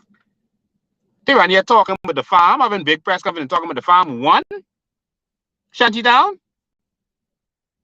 One? And you lock up 13 people? 13? Out of 50-something you take in, you say, oh, the rest, you can just let them pay their work permit. No, you go home. You was living here illegally. Go home. But anyway, they said they can let them pay it. And they only 13 is able to keep. And I tell you all that's what's going to happen. These people playing with us. But we ain't playing with them. We got to stand up, Bahamas. We got to stand up. I want you all to see the document they put. on this house. Bahamians, I want you all to see. I want you all to see. Brave them. Brave, if you is man, we could be waiting on in 28 days. That's the 11th of the 11th, 2022. That's when the 28 days up. We could be there waiting on you. Brave, if you is man, you can break down a Bahamian house in this country and see if the war don't start. If you is man, Philip Brave Davis, after you done exclaim your own words, we just play it, that once the Haitians build a house, you can't break it down. That's your words. That once the Haitians in our country build a house, you can't break it down. But you all could come put a letter on Bahamian house. Brave, if you is man, come meet me on the crown land. If you is man. Let me give you the date in case you didn't calculate the 28 days. It's the 11th of the 11th of 2022. But in the meantime, Bahamas, we get in the House of Assembly on Wednesday. Y'all spread the word. No, we ain't putting none on the radio. No, you know the media. They're not going to spread this. You spread it. Y'all come with me to the House of Assembly on Wednesday. We have a bill that's to save our country. You hear what the mindset of these people is? They could come and just have children. Then they can start saying, what about the children? No. You know what you was doing when you came here illegally and out of jail. Go ask yourself, what about the children? We got a country to save. And I'm serious about this country. And if anyone else thinks that I'm unreasonable and I should just stand down and let them continue to take over this country, let them invade while the government flamming us, let them take over Andres, take over Lutra, take over Harbor Island, take over Exuma, and all kind of shanty-downs, new shanty-downs building right here in Nassau, right in Fox Hill. If we had time, we would have gone and show you right in Fox Hill, they building up big.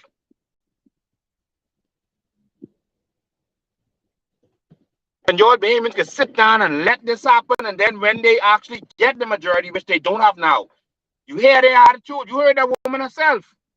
It wasn't me. She said it. Y'all could never win. This is what she said. She said, y'all too small.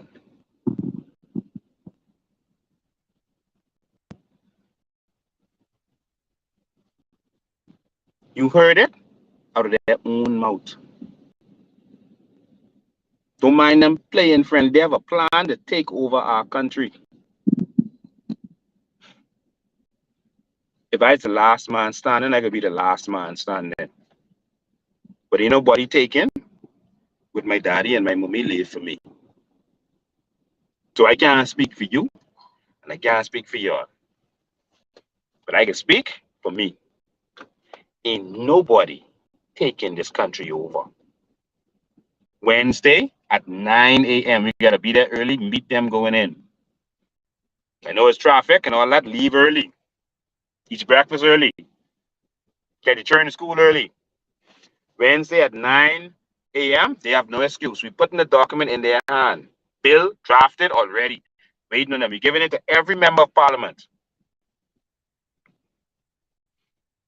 I ain't hear from Pintard yet. And Pintard ain't taking my calls. Remember, in front of all y'all, in front of the whole Bahamas, in front of all them protesters, Pintard said he called me. We was gonna meet, we get together.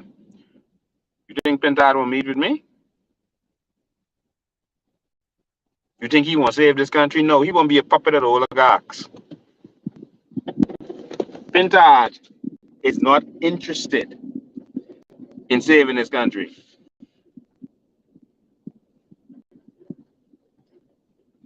So we're gonna give it to them so that when we do what we have to do, we can proudly say that we did everything the right way.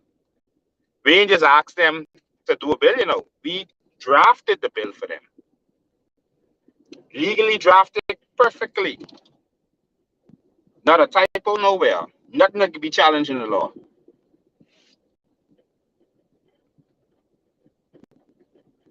We gotta fight for this.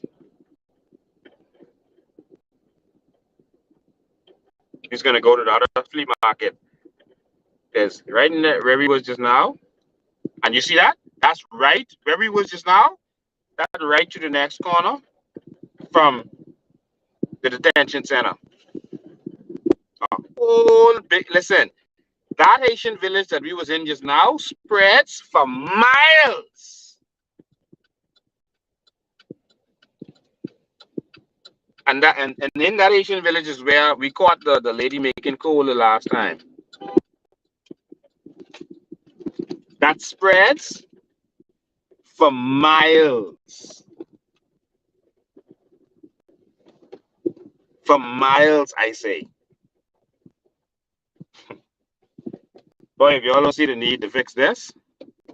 So, producer, let's take a quick commercial break. And then when we you can play one of them videos, the Brave video again if you want to, or one of them. You choose what video you can play. And when we come back, I'm gonna be in the studio. All right. So, producer, let's take a little commercial break. Good morning, everyone. Clint, we saw some static information from the Department of Immigration yesterday with regards to Alco expanding the shanty towns in Farmer and Marshall from some 50 acres to over 200 plus. And it appears to be presenting certain problems, a national security risk, and an environmental issue, because we saw hundreds of houses constructed since Hurricane Dorian that are unregulated. What is the government's position with regards to addressing this seriously perplexing problem, particularly with an environmental perspective? Exactly what we've begun to do. We began to move in and address them. You would have remembered several months ago, I had here at the press conference a task force which was put together by the Minister of National Security, together with Defense Force, Immigration, and other agencies. We brought that task force in, and we told you that their job is tasked with coming up with a plan and a solution to deal with and address the issue. You are now seeing the fruit of that. I think a lot of times we want things to happen instantly. We announce the task force, and by 4 o'clock, they got 100 people in custody. Doesn't always work that way, because you have to now methodically deal with how you're going to address issues and do it in the most humane way without not violating United Nations clauses, without ensuring that you are not violating any other laws, because these are still human beings. And it takes some time to do that. But you're now seeing the rewards of the benefits of being able to put a task force in place who will execute at certain times. That's going to continue. It's not a one-off. It's going to continue. The administration will address this issue. We will not, as some people have said, labeled it and kick the ball down, kick the can down the road. We're going to address it, but we have to do it in a way that's methodical, that it will not cause the Bahamas to be sanctioned by in the way it deals with things, by ensuring we don't have to have the interruption of courts, because we know there are people in our country who will gladly go and get injunctions that they've done in the past, and it halts your whole operation. So it requires being able to methodically plan how to execute the plan to bring about the results. And you're seeing the result. It's not going to be an overnight thing. It will take some time to address this issue. But be sure about it, the administration is keen on addressing the issue. The Minister of Immigration is mandated, and he is well executing his job to ensure it happens. National Security is on board as well, and they're addressing the issue. It will happen. Now, I know to a lot of our frustration, it's not happening fast enough, and people in Abaco are frustrated because they're seeing these things pop up.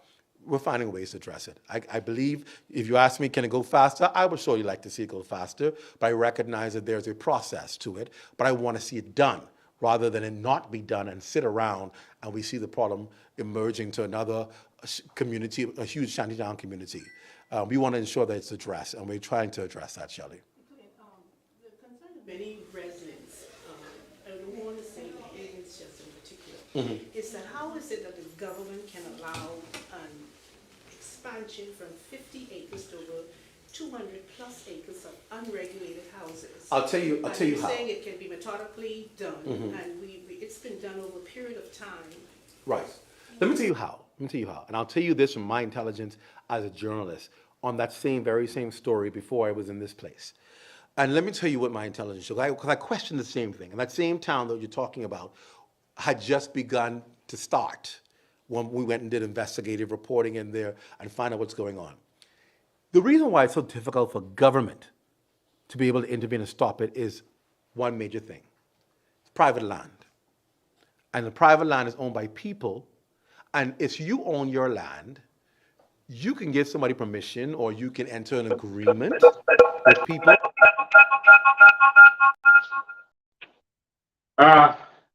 Ladies and gentlemen, well, I hope the sound is good. We haven't had a chance to check. I am in studio now.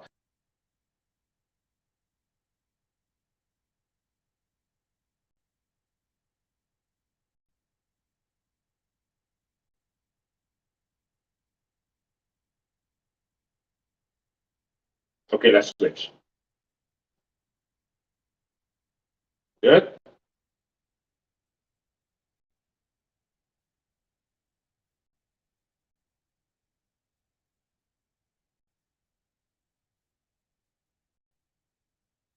Sound was off. Okay, so the sound.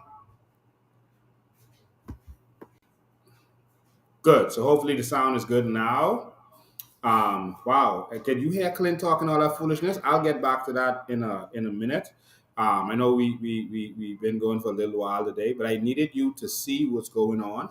I needed you to see how Philip Brave Davis is harassing the Bahamian people. Harassing the Bahamian people. Philip Brave Davis.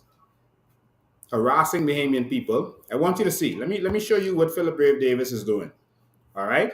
This is what he is doing. Only him in charge of Crown Land now. Don't mind him trying to push it on, make it sound like it's something to do with the town planning. They're just trying to find any way to get around, to do what they want to do. They're evil. Watch this. We got some things to show you. Watch this right here. This is a house that these people have been living in on the farm. It's a house they've been living in. They just haven't painted it, but this is the house. As you can see, this is not wood here, but this frame is the frame, nice frame. It's a very nice house that they built. They're very smart the way they actually built it. Like I say, they've been in there, and as you can see, it's a very nice house. They built it out of their pockets, spend their money to do it. The house is not a shanty type house. The house has, as you can see, a cesspit, a proper cesspit planted in the ground so that nothing goes into the environment. All right? Proper plumbing. This ain't no going in the back of the house and throwing the stuff in a bag or putting it in a hole or whatever, messing up the environment. This is a proper plumbing facility. They have water, well, electricity. Is a proper system they have set up here. This is not a shanty situation. And so what Philip Davis did was he sent some of his officers there.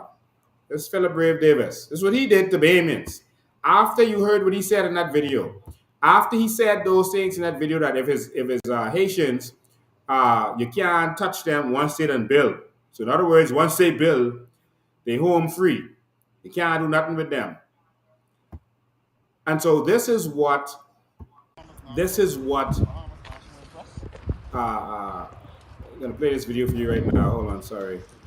Still showing the.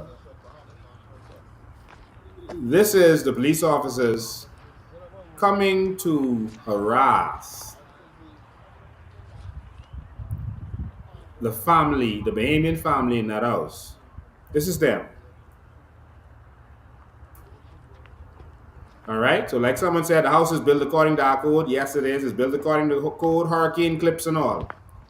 But this was Brave Davis sending the police to go and put that on those people's house to harass Bahamians now. While we getting flooded with shanty towns all over this country. All over New Providence, in Andres, all over the place. They building new structures. They went from 50 acres, they said, But when I went there, it wasn't 50 acres, so I don't know where they get that from. Under the Davis administration, that wasn't even 5 acres on the farm. Not even 5 acres. I went there, and Clint went there with me. Y'all remember Bahamas? I went there because the government was ignoring it. This was right before election. I went there, and Clint went with me. That wasn't even 5 acres. When this government take over, it was a little bit more than that. It wasn't 50 acres. They built all that under this administration, who turned a blind eye, while corrupt persons in the administration was selling visas and letting them know, boy, at some point, we have to do something. Make sure you'll get your papers. Come in, get your papers. We get you all straight. That's what they were doing in the last year. That's why they didn't do nothing. And now they're there flamming, like they're doing something on one of the shanty towns. And so they went in there to put the letter. Let me show you the letter. Remember last time I showed you the letter? And it was written like a preschooler wrote it. So this time what they did was they got it typed out. So they went and got this letter typed out. And basically what they're saying is, oh, you went and you built the structure, and we can need this structure removed in 28 days, or we can move it, and that's that. We can demolish this. So they went and threatened the Bahamians. See? Philip Brave Davis. See the coat of arms? Philip Brave Davis threatened the Bahamians, put this letter. In fact, the actual owners never saw this letter. Some people in the area actually took this off. They was being nosy, and they wanted to see who what the police was there doing, and they actually took this down. So the actual persons this might have been intended for, I don't even think they see it. No, they haven't. They might not have seen this. All right, other than if they saw it like this, like how you're seeing it right now. Say, who is yours faithfully? Listen, this, let me see. I can hardly see it. Let me pull it up so you see it good. Let me just pull it up quickly. Give me 1 sec. Contravention of the Buildings Regulations, Chapter 200, illegal construction on well-field land. So now it's on well-field land. Carmichael Road. Who owned the land? It says an inspection was conducted on September 13, 2022 of the above premises located well-field land. Say well-field land. Carmichael Road revealed that illegal construction is being carried out on a wooden stucco building approximately 20 foot 6 inches by 42 foot 6 inches. Also a septic tank 5 by 10 with no visible sign of an approved building permit. Under section whatever of the aforesaid act, the Minister of Public Works hereby serves notice requiring you, the owner, I don't know who the owner is, but if you say it, the government owner, then you wrote this to the government then. Because who's the owner? Don't need to state who the owner is. Requiring you, the owner, to pull down and remove the building within 28 days of service of this notice. Well, the persons who live in that building, I can tell you, they never see this document. All right? Unless they saw it like this.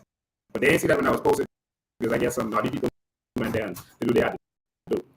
It says, should you fail to comply with this notice, the minister may, in accordance with section 43 of the Act, pull down and remove the works and recover from you the expenses reasonably incurred in so doing.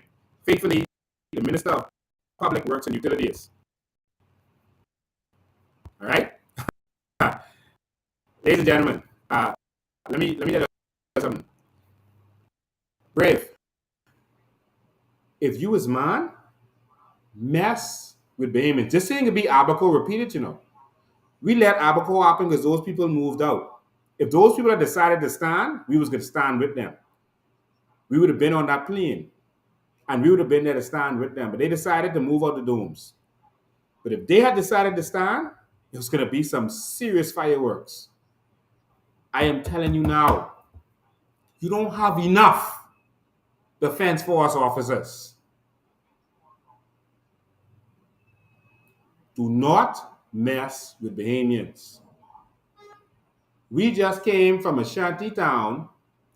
We were surrounded by houses that spreads for miles in the back there. That's right next to the detention center where all kind of immigration and defense force officers are. Right next to them. But you won't come mess with Bahamians? Even the Haitians say that's wrong. Even the Haitians. Well, I can tell you this much, Brave Davis. It could be demolished for demolish. That's what it's going to be. Because the Bahamians, and the only reason, well, I don't think they're 30 days up yet, but the lady was away. She had a brother, he was sick, and she had to go away and deal with him. That's probably the only reason they still standing. Brave, it's going to be demolish for demolish.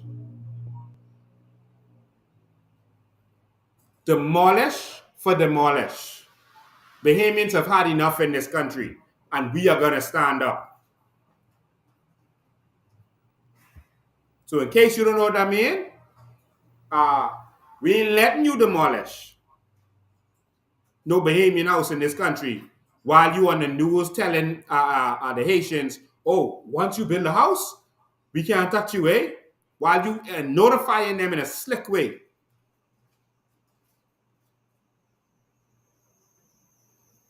Saying Brave call for the halt of demolitions in Abaco after the Bahamians' dooms done break down. Now he calling for halt. That's what the headline said. That's all right. After they done mash up the Bahamians, all of a sudden after that, Brave calling for halt of demolitions in the Cheyenne. Look at it. Look at We it. are going to There it is. demolish Davis calls for halt to shanty Abaco towns. demolitions. You have to have an alternative for those persons who are living in the The man shanty say towns. once they Davis build made it, you can't do nothing with them. Brave Davis, don't come on that well field. You hear me? Do not come on that well field. Bahamians have had enough. You all have raped us and robbed us and abused us for too long. But the Bahamas is coming and is actually here, where Bahamians will bow to no one. Bahamians will bend their knees to nobody. Bahamians will not have to stand in line begging for food, begging for jobs. No more. The days are over when Bahamians will be begging in this nation. And you're laughing and taking it for a joke.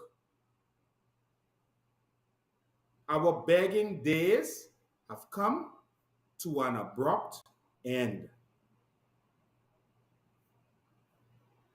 Bahamas, we ain't gonna let them treat you like crap anymore. We can stand up. It's the job fair line. And I admire everyone who's on this line because they're doing what they're supposed to do. They're hustling because under this government, under this slave plantation, you gotta eat. You gotta do what you have to do. So I respect and appreciate everyone who's on this line trying to make it happen for them and their family. But there's a Bahamas coming where we are going to benefit from our natural resources, not the illegal immigrants or the legal immigrants. Bahamians are going to be treated with respect in this nation. We have had enough. And we've taken all that we could take. And we can't take no more. I was going to play that Clint thing. I don't even know if I want to play that. The answers, I need you to analyze this because I really don't understand why the media is sitting down every week questioning Clint. Clint is not an expert on anything other than talking. Why are you asking Clint about these matters of importance to the nation? And he is giving these condescending answers and these flaming answers to these young reporters. Yeah, I can play Clint. And I got so much to show you all, but before I play Clint, I want you to see this. Remember the man out there? He was the man who said he is building Caprio and Larry's house. The man who's doing all the cussing out there, he's a PLP. That's the Haitian man in the red shirt. He was building Capio and Larry's house. That's the PLP trolls. Can't call them generals, they trolls. He was building their house. And he said, I stop him. Well, we went there recently. And listen, Capio and Larry, I mean, just building the house. They take down the whole hill that was there. The house on the hill, they cut down the hill and put some in their foundation. They must sell the rest of the curry. Look at this, y'all. So this is the mansion of Caprio and Larry, the PLP trolls, PLP generals. As you can see, this used to be a hill. If you look at all our other videos, this used to be a hill. But you can see the tractor tracks and stuff in it. They brought a tractor down here recently and cut down the entire hill, and they used it for fill for their foundation. And I guess some they took elsewhere, but they use it for fill for their foundation. And so PLPs are untouched. Again, they can do whatever they want. See here? Use it for fill for their foundation.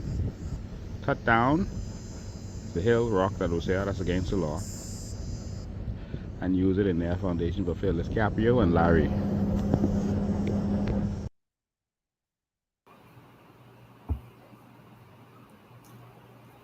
Only in the Bahamas.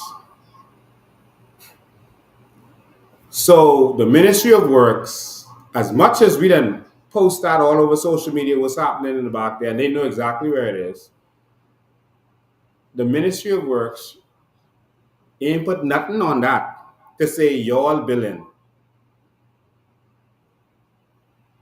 No one from forestry, no one from the environment say, oh, you're cutting down the hill. Y'all got a whole tractor, a D8 tractor, cutting down the hill. But they messing with Bahamians who they believe are not PLPs.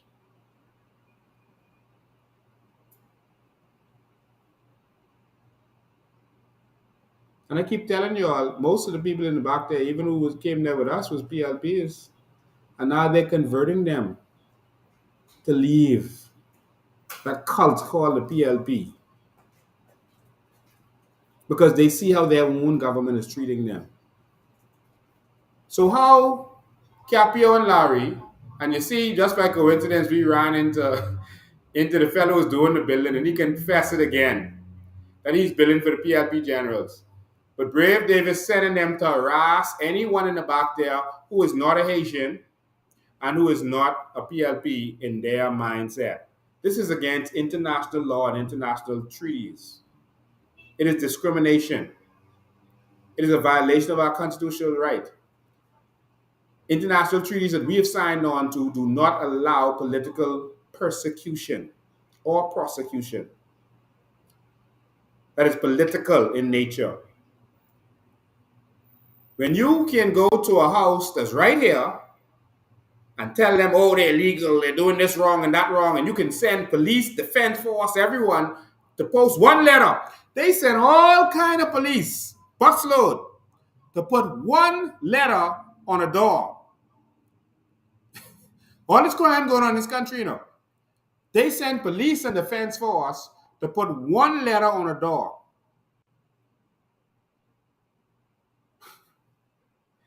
While right next door,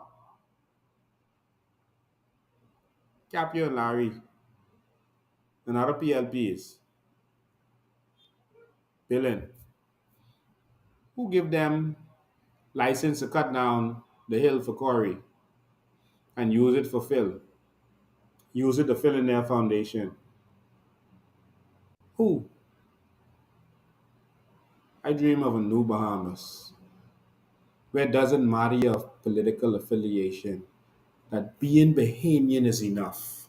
That you don't have to go begging and groveling to no member of parliament. That being Bahamian is enough to get you where you need to go. We need some serious change. You're lying with me. I got some more to show y'all. I wanna analyze this Clint video with you. I was supposed to talk about some other stuff too, Golden Girls or whatever. I don't know if I get to that today because they really, really, really upset me with this stuff. Um, hmm. So while the criminals are coming in illegally with boatloads of drugs with them, you see, y'all might be taking this lightly. I don't. We getting out there Wednesday. And if you serious, come with me. We getting out there Wednesday. Yeah. Boatload of drugs. One of the women on the boat came with a PLP shirt on. It's a New Day shirt on. From Haiti, she landed on the boat with drugs with a PLP It's a New Day shirt on. So, shipment. It ain't just the illegal immigrants you have to worry about, it's what the crime that's coming with it. Bahamians, I can stand up for this. Who will stand up with me? I'm willing to take the political persecution. Everything I tell you that they're going to do, they do. I told you that a couple of weeks ago. I told you they're going to start a serious attack campaign against me and Maria, especially me. And you see all over Facebook, all over WhatsApp, they putting all kind of lies, all kind of anything they could think of, they putting out there now. And I told you all this was their plan. Every time they have meetings, because we have patriots in the PLP too, who's sick of the PLP, and they're giving us all the information of their meetings. And then I'll tell them, I tell them, listen, this is what they said in the PLP meeting, this is what they could do. And then they still do it. Because they don't have enough mind to think, oh, we gotta try to switch it up. Let's at least make it look like he don't know what he's talking about. And they still go and do it.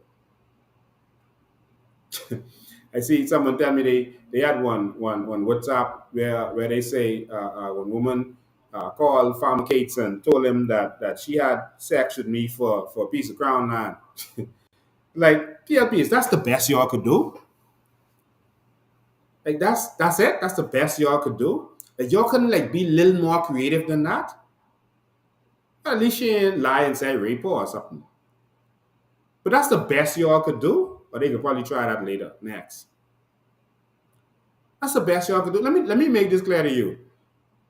I don't trust anyone, no new people right now, to trust any woman to come into my life to talk but do anything with them.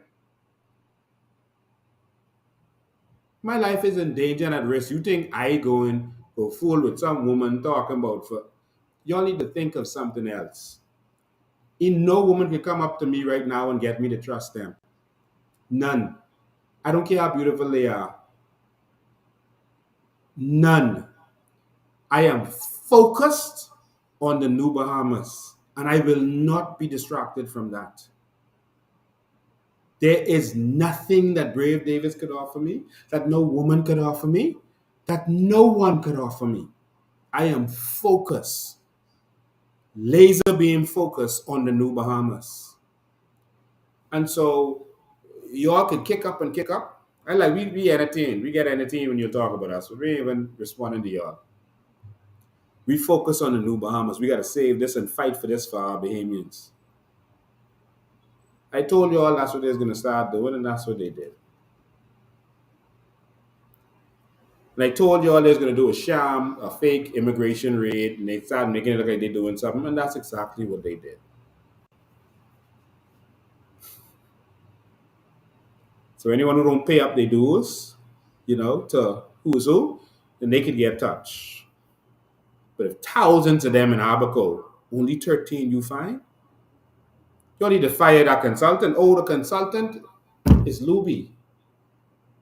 I didn't think he could help you all catch the illegal immigrants. You all had a consultant who fighting for the illegal immigrants to be here. That's the consultant the government hired. And you all ain't wake yet. I can see how wake y'all are on Wednesday. We could be there. Wednesday, 9 a.m. Get out early. Get through the traffic. 9 a.m. We could be there. With them letters for each one of those parliament. We can see who duck it. We can see who duck and dodge. We can see if brave of the police there to try to stop us because they don't want to get them letters. We're doing this for y'all to see because we got to wake up. Now, all in those letters is a law that said that if you come here illegally, you cannot get status in this country. If you come here illegally, if you have a child, that child cannot get status in this country. That's all that's saying. That's fair. That's to protect the Bahamas and to protect children moving forward because they know the situation they putting these children in and they still doing it to them. You know the circumstances that child is going to grow up under. It's not fair for a child to have to be going to school. Everyone else got internet, got electricity, could do their homework, and that child can't. You did that for your own selfish purposes, not for that child, because in most instances, those child wasn't born yet when you come here. Using those children as shields, as innocent shields against your wickedness. Like how terrorists will use innocent persons to defend themselves. Those children are hostages. I watched a young child cry in a shanty town just now, 14-year-old, big intelligent girl, cry because of the circumstances she had to grow up. She wished her parents never did that to her. Never had her hair. You heard her. We didn't have the camera pointed at her, but I sure y'all could hear. Producer, they could hear. I sure y'all could have heard that young lady. She wished she was never born here. Why y'all doing that to these children and then using them? It is wrong. Politicians making billions of dollars from this immigration scam. That's why they're doing it. Sick of y'all.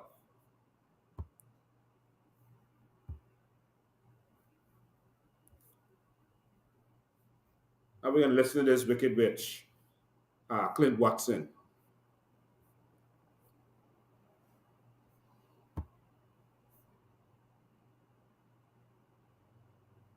We do this so I could hear it too.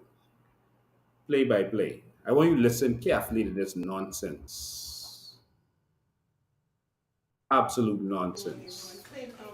We sourced some static information from the Department of Immigration yesterday with regards to Alco having expanded the shanty towns in Farmer and Marshall from some 50 acres to over 200 plus.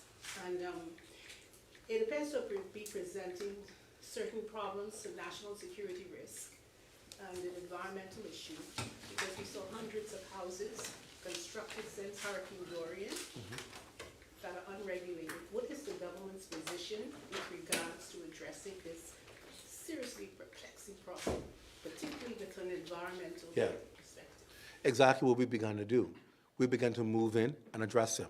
You would have remembered several months ago, I had here at the press conference a task force which was put together by the Minister of National Security, together with Defense Force, Immigration, and other agencies. We brought that task force in, and we told you that their job is tasked with coming up with a plan and a solution to deal with and address the issue. You are now seeing the fruit of that. I think a lot of times we want things to happen instantly. We announce the task force, and by 4 o'clock, they got 100 people in custody. It doesn't always work that way, because you have to now methodically deal with how you're going to address issues and do it in the most humane way without not violating United Nations clauses, without ensuring that you are not violating any other laws, because these are still human beings. And it takes some time to do that. But you're now seeing the rewards of the benefits of being able to put a task force in place who will execute at certain times. That's going to continue. It's not a one-off. It's going to continue. The administration will address this issue. We will not. After a year, you took over a year to come up with some solution? No, it's a lie. Y'all was selling work permits. Y'all meaning whoever the corrupt persons are in place. Work permits were being sold. Every Haitian knows it. visas were being sold. Residencies were being sold. And that's what y'all was doing for a year, letting it happen. So that when y'all strike, y'all gonna say, well, all these people straight. Oh, well, if they straight, ain't nothing you could do. See, we grabbed 50 and all of them except 13 was straight. What you want us to? They straight. No, we want you to investigate how they got straight. We want you to see if they were really straight. We want you to do a forensic audit to make sure they're actually straight. But y'all know, because y'all sold them what they got. We're not fools. This isn't our grandparents' generation. We hear you stammering and lying, and we're sick of it. And we're not going to let it happen anymore.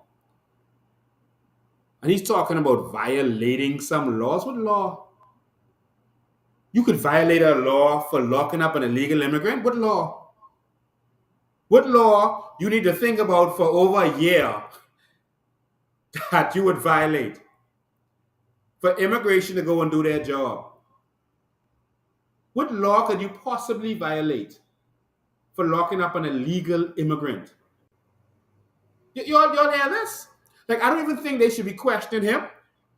The Minister of Immigration should be answering this question, or the Prime Minister himself. Why are you asking Clint this? Because they set this up as a buffer so that if Clint says something wrong, they could detach themselves from it.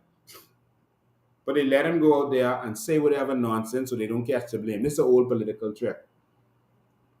And yes, the White House does this too, but they have a professional in that job who answers questions professionally. They don't talk down to people. They don't talk to you like you're stupid.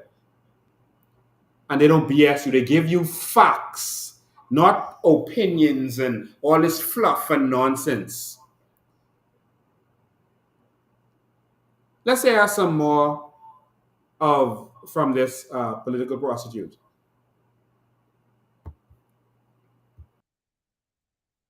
People have said, labeled it, and kick the ball down, kick the can down the road. We're going to address it, but we have to do it in a way that's methodical, that will not cause the Bahamas to be sanctioned by in the way it deals with things, by ensuring we don't have to have the interruption of courts, because we know there are people in our country who will gladly go and get injunctions that they've done in the past, and it halts your whole operation. So it requires being able to methodically plan how to execute the plan to bring about the results. And you're seeing the result. It's not going to be an overnight thing. It will take some time to address this issue.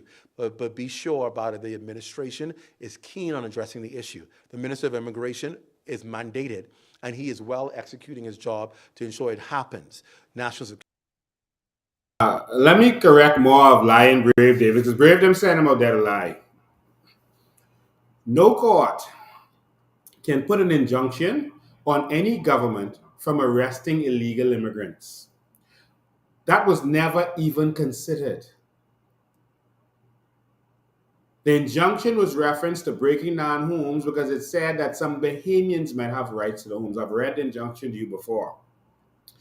There might be Bahamians living in there with some rights. That's the big issue. Remember, they tie it to their Bahamas-born children. It wasn't about the arrest of illegal immigrants. No court can stop the executive. The judicial cannot stop the executives from carrying out their duty as long as it's within the law. It cannot happen, and that was never considered in this country. So Clint is lying, and it is offensive to intelligent Bahamians for him to be repeating that nonsense. Over a year has passed, and y'all are only doing this because of, in your words, in your meeting, because of linking them. That's your words. Linking them, getting too much traction on this immigration thing. We got to make it look like we're doing something. We got to soften the blow. Let's listen to some more from this political prostitute. Security's on board as well, and they're addressing the issue. It will happen. Now, I know to a lot of our frustration, it's not happening fast enough, and people in Abaco are frustrated because they're seeing these things pop up. we're finding ways to address it. I believe if you ask me, can it go faster? I would surely like to see it go faster, but I recognize that there's a process to it, but I want to see it done rather than it not be done and sit around and we see the problem emerging to another community, a huge shantytown community. We want to ensure that it's addressed, and we're trying to address that, Shelley. The concern of many residents, I don't want to say the Haitians just in particular, is that how is it that the government can allow an expansion from 50 acres to over 200 plus acres of unregulated houses? I'll tell you how. You're saying it can be methodically done, and it's been done over a period of time. Right. Let me tell you how. And I'll tell you this from my intelligence as a journalist on that very same story before I was in this place. And let me tell you what my intelligence shows, because I questioned the same thing. And that same town that you're talking about had just begun to start when we went and did investigative reporting in there and find out what's going on. The reason why it's so difficult for government to be... What does Clint mean that he just started to understand this? Clint, we don't care about your understanding of this. Clint, you have no expertise in immigration or policing or anything of the like. What do you mean you just came to some understanding? This is why they shouldn't even be there questioning him. They're making him feel like he has some kind of say. This whole exercise is ridiculous. What does he mean that he just started to understand this? Clint, let's see if you understand. Right. Let's continue. To intervene and stop it is one major thing. It's private land. And the private land is owned by people. And if you own your land, you can give somebody permission or you can enter an agreement with people to be on your land. And guess what they do? They pay you to be there. You understand? It's not government land, private land. And so it's very... So this lying demon,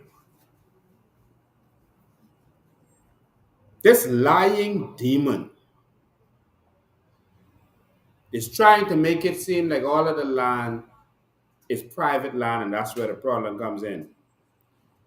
If you build without Ministry of Works permission on private land, your house can be broken down. Private land doesn't stop you from arresting illegal immigrants. In fact, if it's private land, you can arrest whoever owned the land who allowed them to be there once they knew they was there.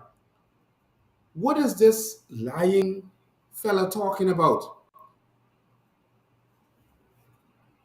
And of course, these are, I guess, young journalists, and they don't know how to ask him the right follow-up questions, or they're afraid to. That's their little good job they just get, and they don't want to risk that.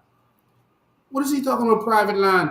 But someone's going to ask him a question in a minute, and then he's now going to have to start talking about the crown land, because the major part of these shantytowns are on crown land.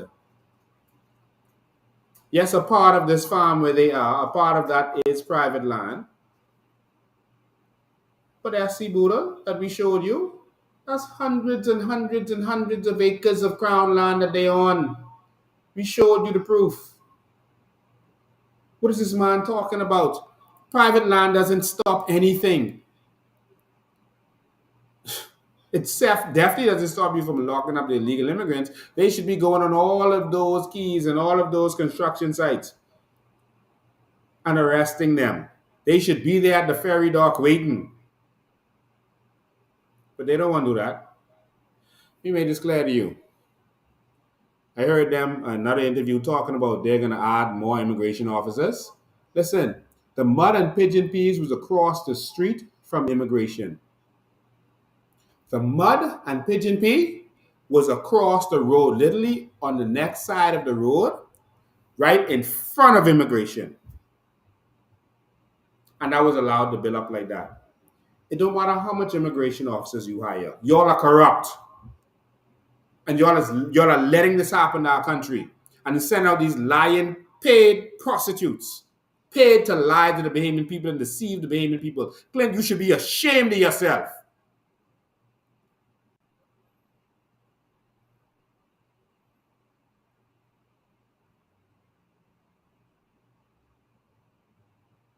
I regret You are causing me to regret that I saved you from the Thompson family.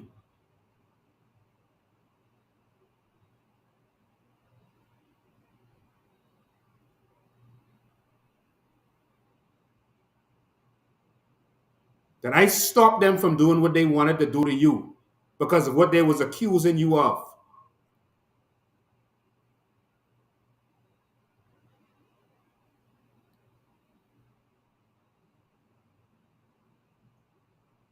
Clint, I would advise you to stop while you are ahead.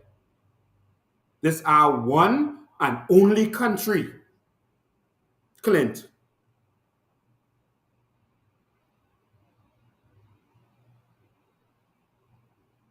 And I'm not playing with this.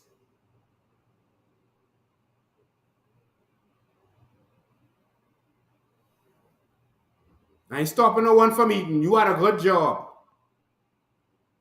When you could have been on that TV station and defended the Bahamian people. But you sold out while you were there and started being a voice for the Progressive Liberal Party. And I'm starting to regret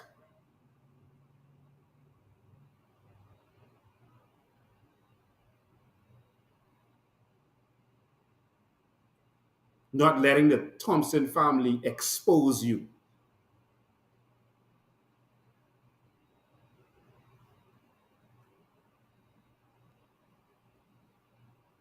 You all are not going to destroy our country. Clint, stop.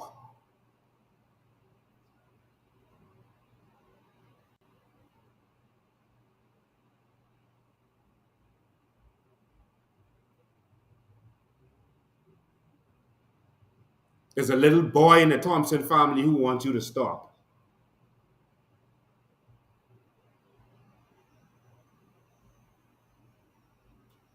Release man now. I'm sick of these people selling out our country. This country is almost gone. This country is gone to the dogs. This country is gone to the dogs. They're selling this country out to these bold people.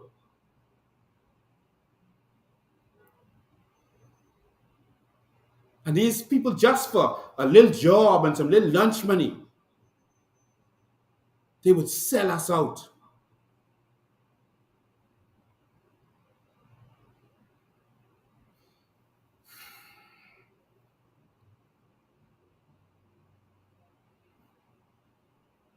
Very difficult for government to step in and tell somebody, no, you can't let them do that because it's not government's land. Now, you may say there are regulations though, and that's where you come in and that's where you try to fight from. The Ministry of Works Code of Building, which is not being followed. And you try to address it from that area, and that is a process within itself, right? And nowadays, if you look at these shanty towns, they ain't building them like how they used to build them anymore. They're livable homes now because they're trying to do what they can to be able to follow. Now, when you run electricity from home to home by a wire and so forth, Clint, it doesn't matter how they build the house. If they built it without permission on the crown land or private land, they have a problem. They're legal immigrants. Even if they're legal, it doesn't matter if they build the house to code. Clint, what are you talking about? Y'all are so busy trying to defend the destruction of our nation, the sale of our nation, that y'all are just going to say anything and hope that anything sticks.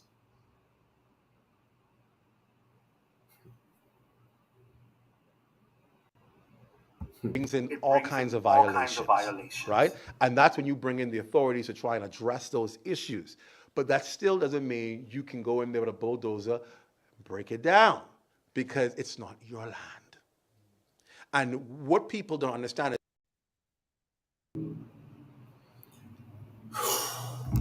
Clint. Oh, Clint. Oh, Clint. Clint.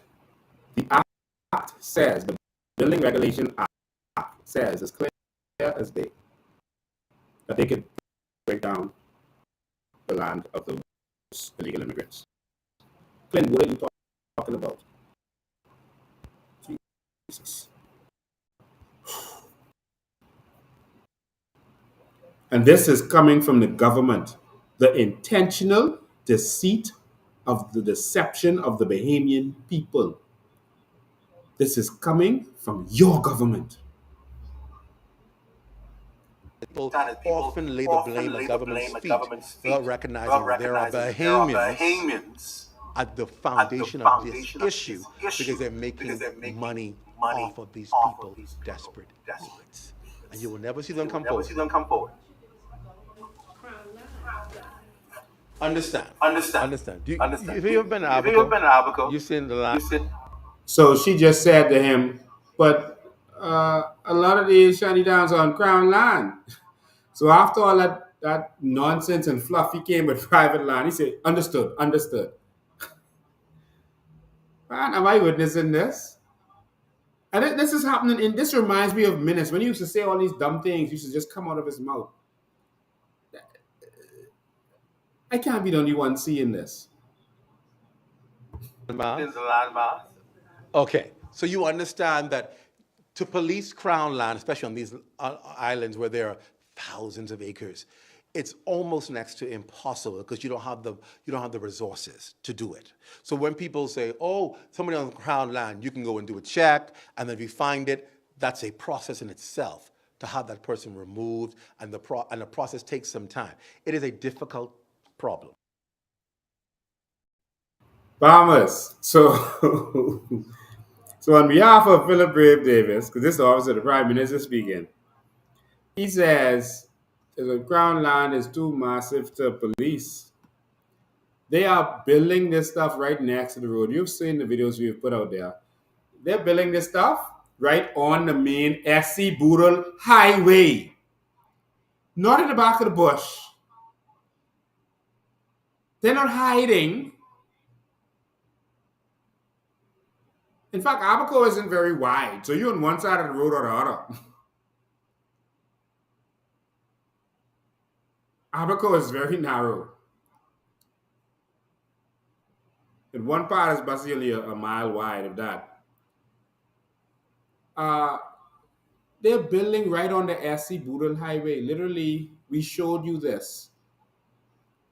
So that's just like driving on East Street, and on one side is houses, and the next side is houses. They're not hiding.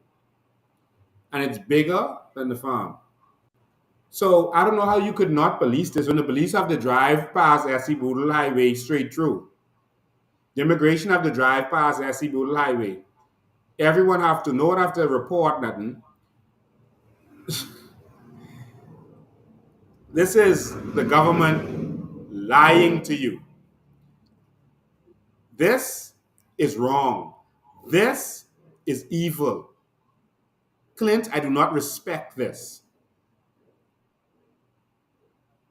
This is evil. Philip Brave Davis, I do not respect this.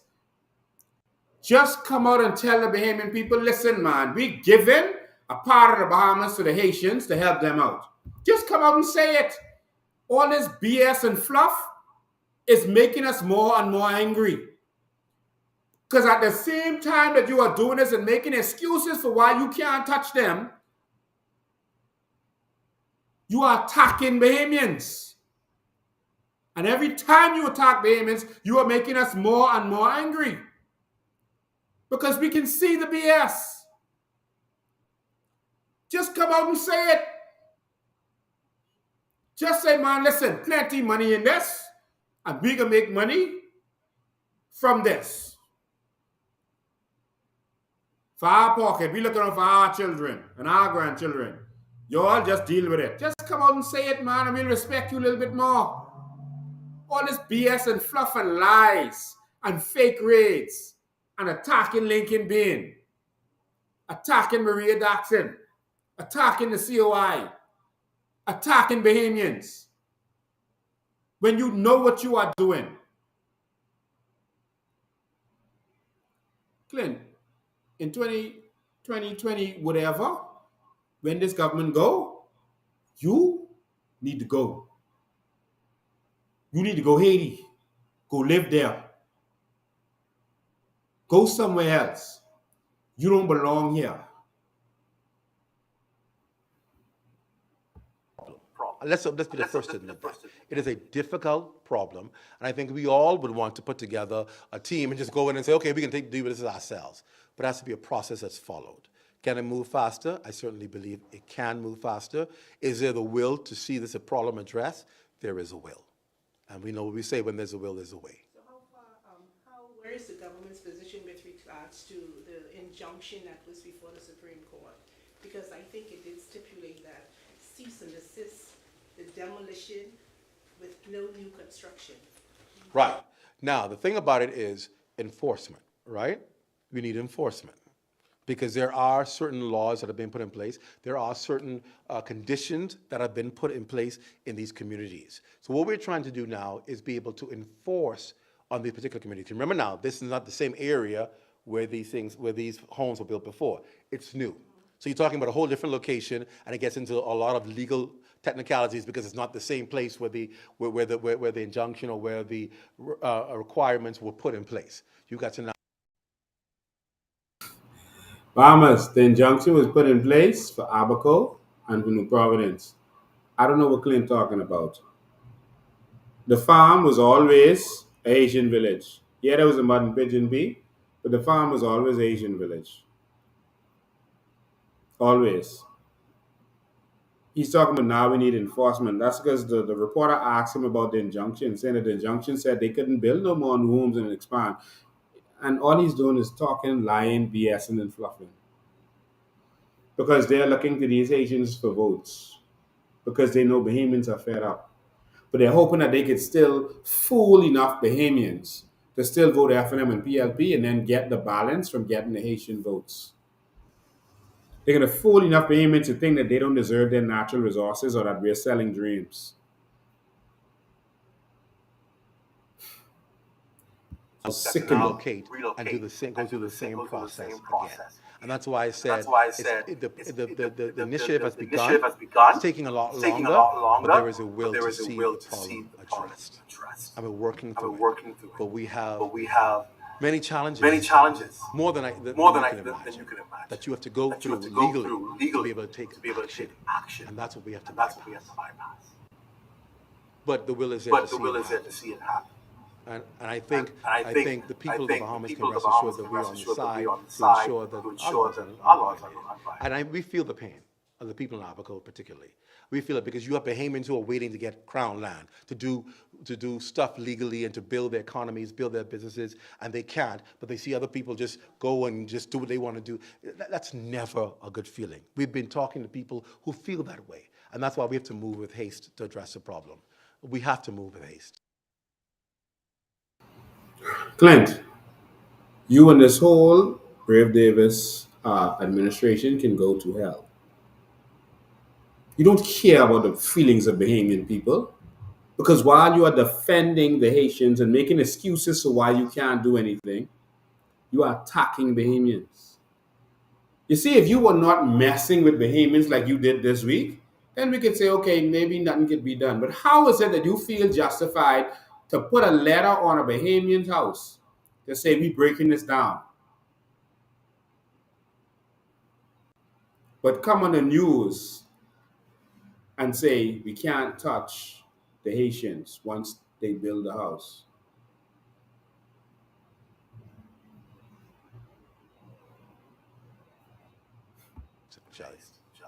We have to.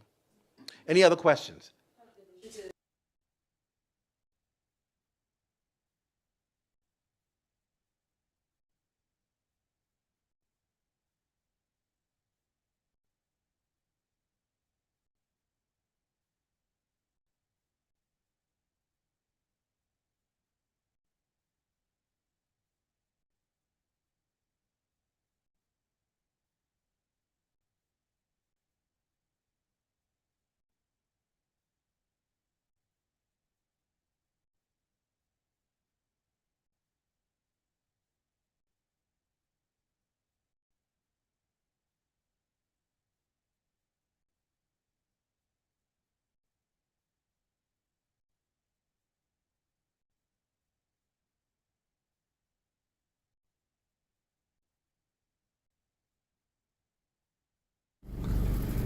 Good morning, all. I am sending a video of a Bahamian lady that has been on this land, this crown land here with this granite. I don't know. I know her being around here from at least about 20 years, 30 years or so, since I was a little boy. This is the lady. There's a Haitian village on the south side of her, and they told her that she have too much land, and the Haitian men is a rasa on a regular basis. You know, I guess throwing the little jazz and cursing at her or whatever. So this is a property right here. It has a good spread. Looks like about, I'd say maybe about 3 acres. With some fruit trees, stuff. You think that makes sense? Does that make sense? Do you have the right to even?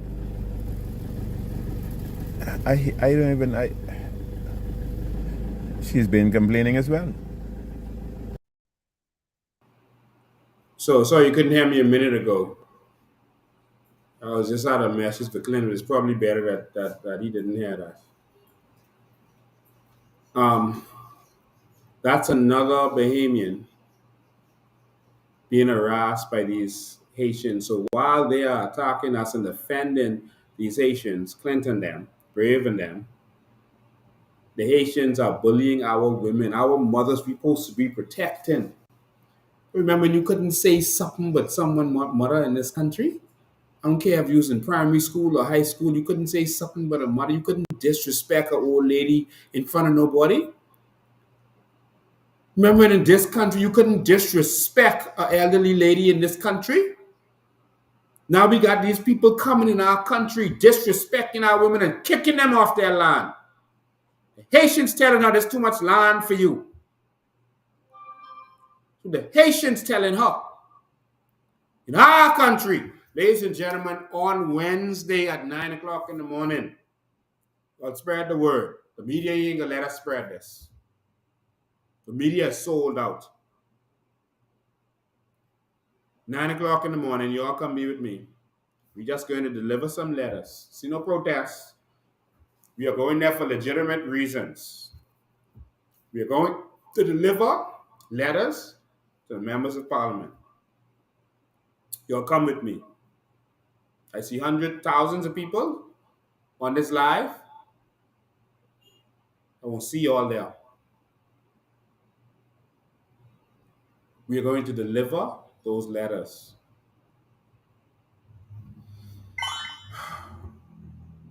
Because we can't take no more. Because we can't take no more. And now on top of all of that, you have Fred Mitchell saying that basically we are compelled, we don't have a choice but to send aid to Haiti. This Fred. Minister Fred Mitchell says the Bahamas may have no choice but to send assistance to Haiti on the law enforcement and healthcare front. This while the impoverished island nation has been experiencing major gang violence and a recent cholera outbreak. We are bound to take note of any invitation the United Nations extends to do so, particularly because Haiti is right next door to us, and we are CARICOM members. So all of it has to be in the context of CARICOM and in the context of the UN Security Council resolution or a resolution from the Organization of American States. This is not something that we would enter into alone. I would just recall that the Bahamas participated in 1994 in a similar exercise. We sent 141 troops to Haiti at that time to help in the policing action. But all of this is just contingency talk at the moment. It's not actual talk. Well, Mitchell explains that in the past, when there has been some instability in Haiti, the international community went into Haiti to restore order. Now, at this time, he understands that roads and fuel supplies are blocked, water is difficult to obtain, and other provisions can't be moved from docks because of the situation on the street. A few days ago, the United Nations Secretary General proposed that several countries send a rapid action force to help Haiti's police tackle the gang violence and threat. And given that the majority of the country's migrants come from Haiti, Mitchell says the country's national security is relevant to the Bahamas. the main issue would be does the government of Haiti and the people of Haiti want such assistance? And it's not by any means clear that they do. So the second thing is, given the health emergency, and if you have a country next door to you that can spread infectious diseases, and it is in your national interest to prevent those diseases from coming here, you may have no choice but to send some assistance. And if you send health assistance, then you may have to have some kind of protective force for those health workers. So whatever is being contemplated is very limited, and it is being limited to try and protect the interests of the Commonwealth of the Bahamas and the wider region. I don't know if you all heard him well, but he's also saying that we're going to send health officials. Health officials. We are going to send health officials, not just police now, not just defense force. We are going to send health officials. Lord,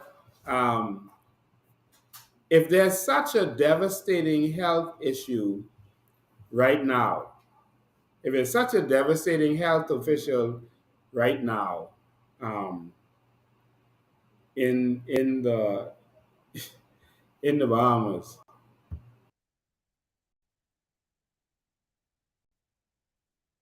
if there's such a devastating health issue right now, how are you not locking our borders? Someone explain that to me. Now you're talking about the health issue, the cholera, etc., but our airport is still open to accept them every day. Every day flights come in from Haiti. Twice a week is Bahamas Air. Our border's still open and there's a health crisis coming from there. Countries, when there's health crisis from other countries, they will lock that country off. Ah, boy. I don't know. I don't know. Ladies and gentlemen, I'm going to open the phone line. We have to use a different line today. So just take note of the number. So we can put the new number. We can put the new number in there for them. We're going to call 557-4158. 557-4158. That's the call-in line for tonight. Just to get you in tonight. 557-4158. And we will hear from you. All right, we will hear from you. What do you think about what you saw today? What you experienced today? What do you really think about all this? What do you think? You can call WhatsApp, or you can call a regular call. WhatsApp or regular call. 557-4158 is right there on the screen. Call in. What do you think about what you've been seeing, what you've been hearing, what you've been experiencing? So call that number right there just for the night. 557-4158. 557-4158. You know, and while we're going through all of this, we're sending police officers to the Turks and Caicos. And these officers are landing in the Turks and Caicos as our officers land in to go and protect the Turks and Caicos. And as our officers land in to take care of the Turks and Caicos, while we can't take care of ourselves, and while we're at that, I just want to say this. There was a vicious assault by a police officer about 2 weeks ago. It was a vicious assault. 557-4158 is the number to call. 557-4158. There was a vicious, nasty assault by a police officer on a young woman. He took his ring off of his left hand. He had a big ring on. Put it on his right hand. And he punched her to smithereens. Burst her face open.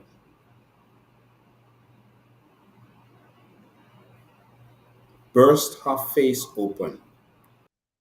A young woman. Wasn't no nothing them. An innocent young woman. A police officer did that. I'm not saying this to say that every police officer is bad. I'm saying this to say that that police officer is a demon and must be fired.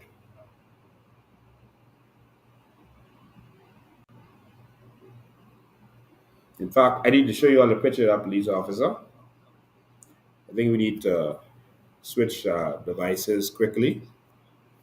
I'm gonna just go to. I want y'all to see this police officer. He just is a little skinny little girl. You could your finger, you could brush on the side. A little skinny little girl, light skinned girl, and he brutalized her. He absolutely brutalized her. And so I'm going to take a quick commercial break so we could switch devices. So you could see this. Let me see. Yeah, I want you to see this. I want you to see what this police officer did to this innocent young girl. I want you to see this. I want you to see the police officer who did that. And then I can tell you what the girl said, because they called her and asked her what they want her to do to him. Do you want him to be fired? They even say, do you want him to be arrested, thrown in jail or whatever? Do you want him to be fired? So they asked her. I can take this quick commercial break. We can play this little video for y'all to see while I'm taking this break. And then I'm going to show you this evil, demonic police officer who brutalized this young woman. Be right back. And police who are actively working to stop the bloodshed on the streets of the capital. The country's murder count now creeping near record-breaking levels as many residents fear the situation is worsening. Devontae Hanna has both sides tonight. With the country's murder count on pace to surpass last year's total of 119, and in the face of the U.S. travel advisory, the National Security Minister Wayne Monroe and Commissioner of Police Clayton Fernando seemingly torn on what to call the recent influx of crime. It is a crisis. Everything is a crisis. We are not in a crisis, but we are concerned. Both the comments coming yesterday just outside the National Honors Investiture, less than 3 days after the country's latest homicide occurred off of Blue Hill Road, bringing the total to 107 and 6 in 1 week.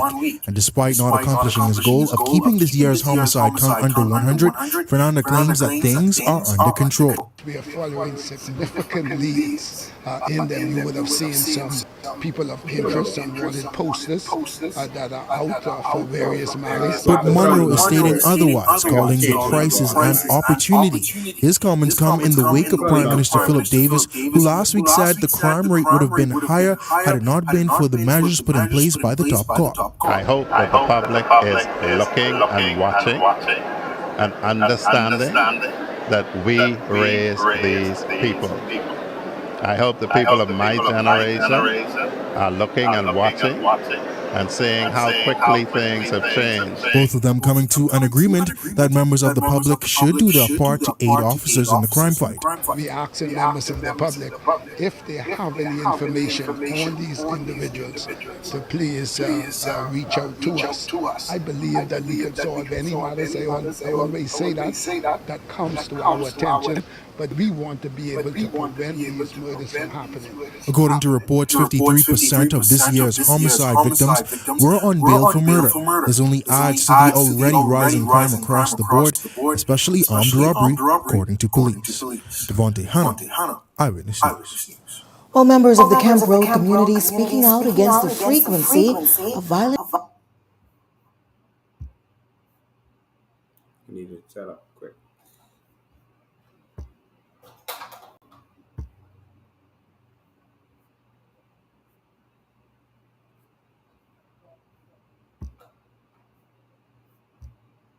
Close to the road and I said, let me run go through the bush to come take a look at it.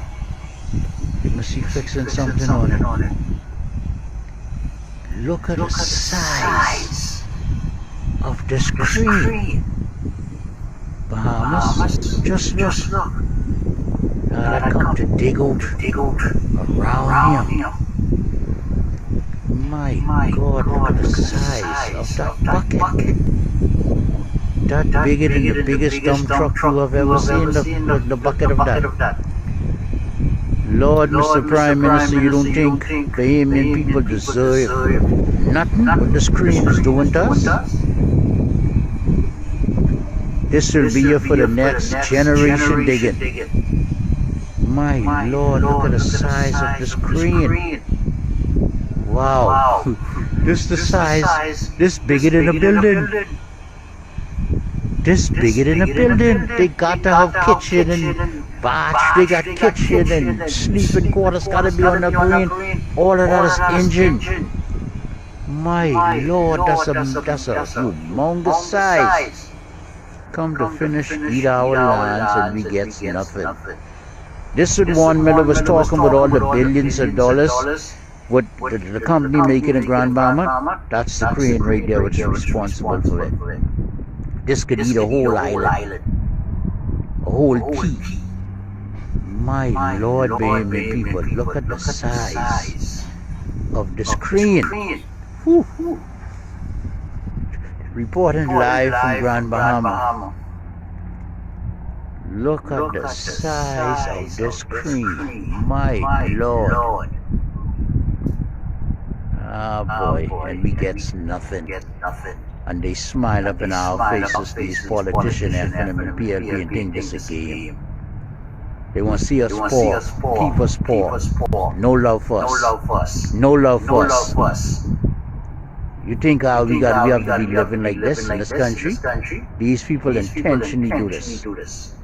We got to change these governments and get rid of them. They all are part of this. They all are getting rich off of this.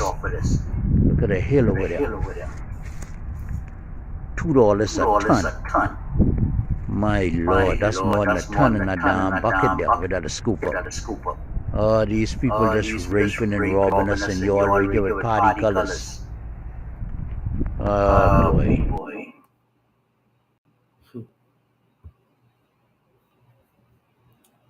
Yeah, so ladies and gentlemen. Yeah, ladies and gentlemen.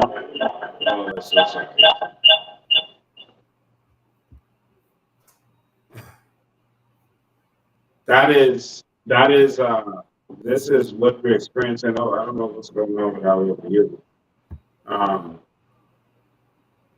Something is happening. Yeah, check. Hold on. Make sure we're getting it right to you. So we just have to check it. We have to change the device and calibrate. So we have to change the it's doing it all.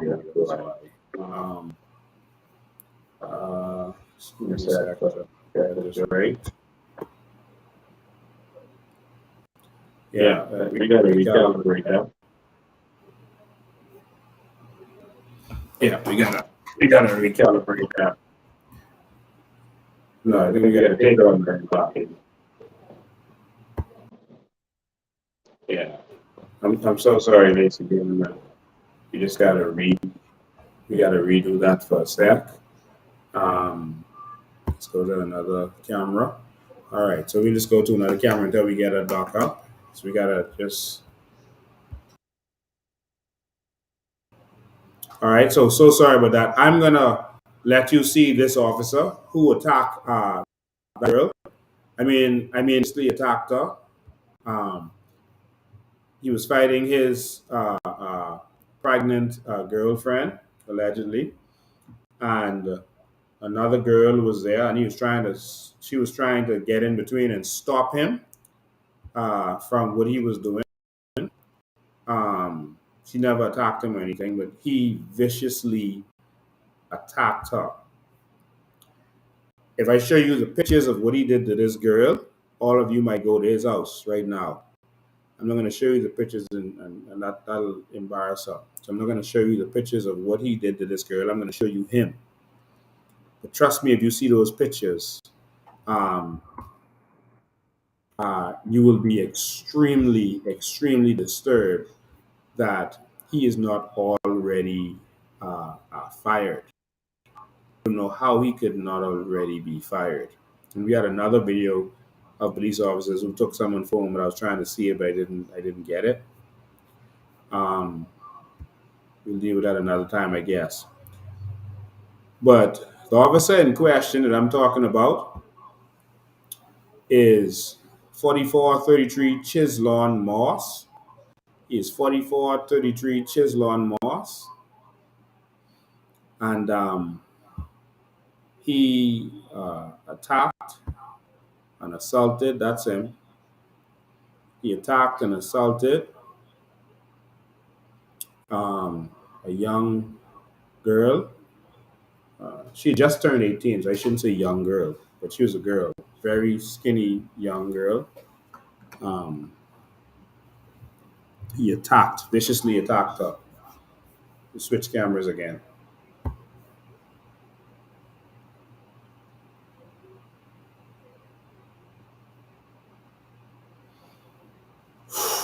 This is him. This is him. Another picture of him. That's another picture of him. This is a young man who attacked the girl, who really assaulted her. And so she made a complaint. Let's make sure that one is mute. She made a complaint. She made a complaint to the complaint unit like she's supposed to do. And of course,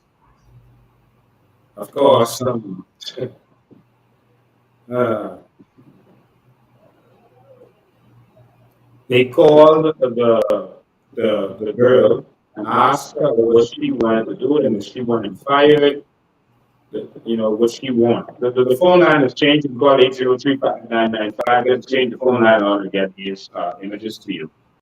You can call 803-5995 if you want to call in. If you want to call in live, I saw somebody who was calling the previous number. Call in live. We got a few minutes left. 803-5995. You can call that number. 803-5995.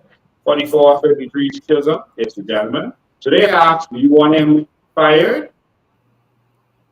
Do you want him fired, or what do you want to happen then? And she's like, I don't want him to lose his job. She's a very sweet young lady.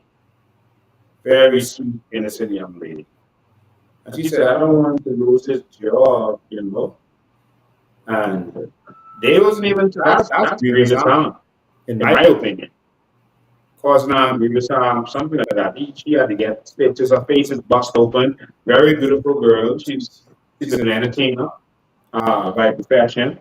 Now she's gonna have a scar on her face. He ruined her in that way. And they called her to ask her, what do you want to happen to him? We haven't seen him arrested. She didn't want him to lose his job. So they're supposed to call her back to say what they've done. Only in the Bahamas. Only in the Bahamas. So that's him. Again, his name is 4433 Chislon Moss. That's him. So if you see him on the continual release force, then it's probably because of corruption. But hey, it's Bahamas. Yeah, anything goes. And so Well, you see Carol is still allowed to be walking around on the farm doing whatever he want to do. But it's Bahamas where anything goes. But that's him right there. So when you see him on the street, just say hi to him. All right. So that's it. So if you want to call in, you can take a couple minutes for calls. 803-5995. We had to switch the numbers. I'm so sorry. 803-5995. There's another incident where police officers took a phone from someone who's recording them while they were talking there. That's unlawful. It's illegal if it's an assault for any police officer to do that. And that's what they did. And so we need to get that right. All right, we need to get that right. So I just want to say that while I'm waiting for your call me, man. Don't let me sitting here talking to myself. While we are sending police officers to Haiti and we're sending police officers to Turks and Caicos, the police officers at Cable Beach Police Station have one car. One car for the whole station. Do you know how much money they spend to send those officers and house those officers in Turks and Caicos? They said, oh, we made an arrest. We are reaping fruits. What fruits? Someone who's wanted in the Bahamas was arrested there.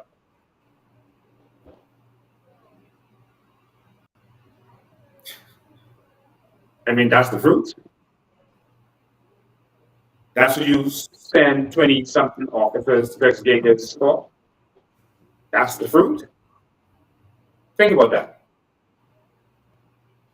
The amount of money y'all spent to send those officers to Turks and Caicos could have bought a car for Cable Beach Police Station.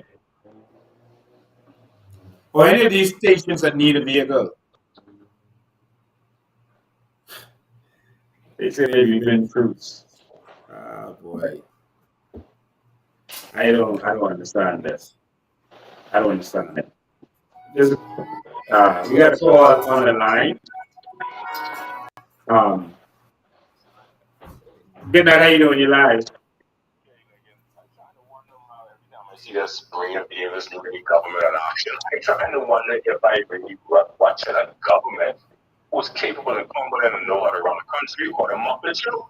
It's just like Kermit the Frog, them and treat them and God. So everything is running the show in this country because this man going to say, oh, what's the Haitians that you can't touch them, baby, you won't go and put letters on the people's door. Right? The people them see. Yeah. And they're gonna ride and they're talking about ride with rape and let me tell you something. I know some people but it was a good day, it's a new day. I watched them on Facebook posts and how hard things is, but I'm starting to cry out to me and help them for it's gonna be. Wow. There's something this week.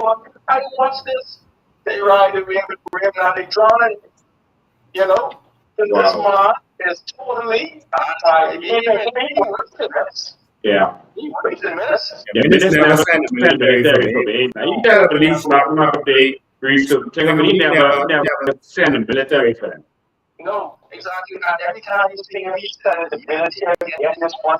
You know, there on the left, when they come in the boat, what's up? I can take it off. I come downtown Wednesday too.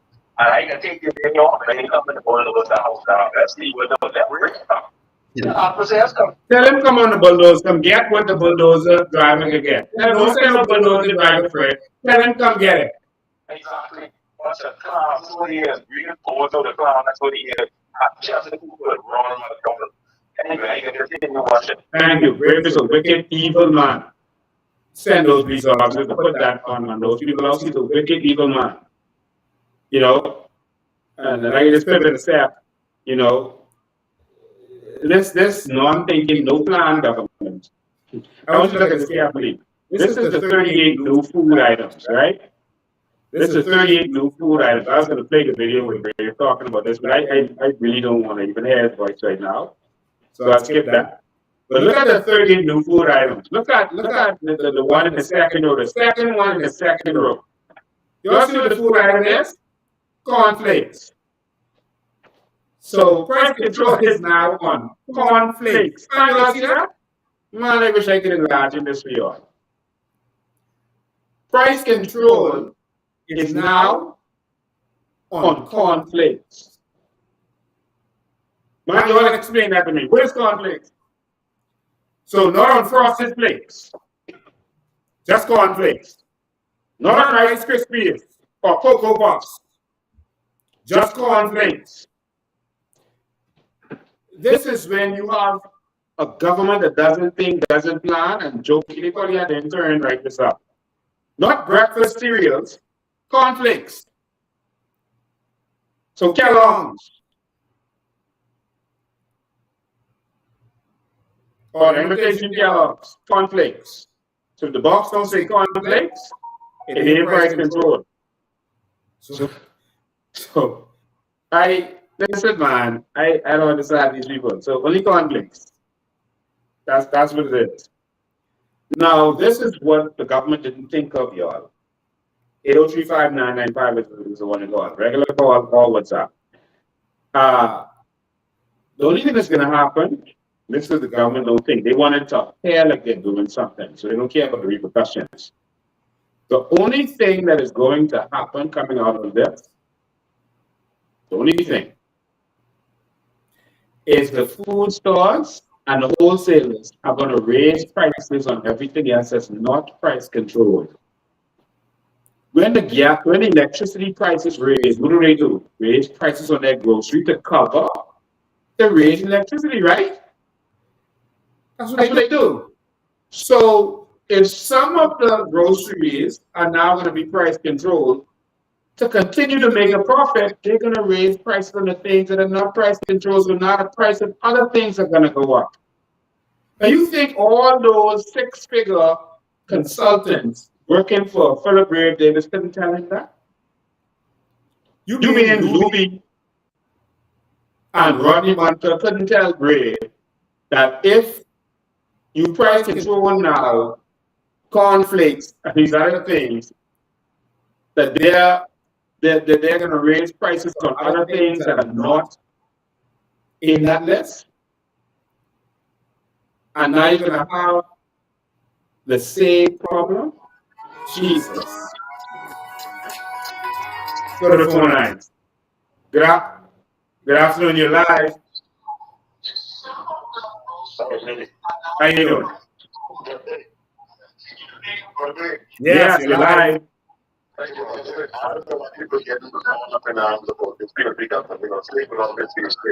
Yeah.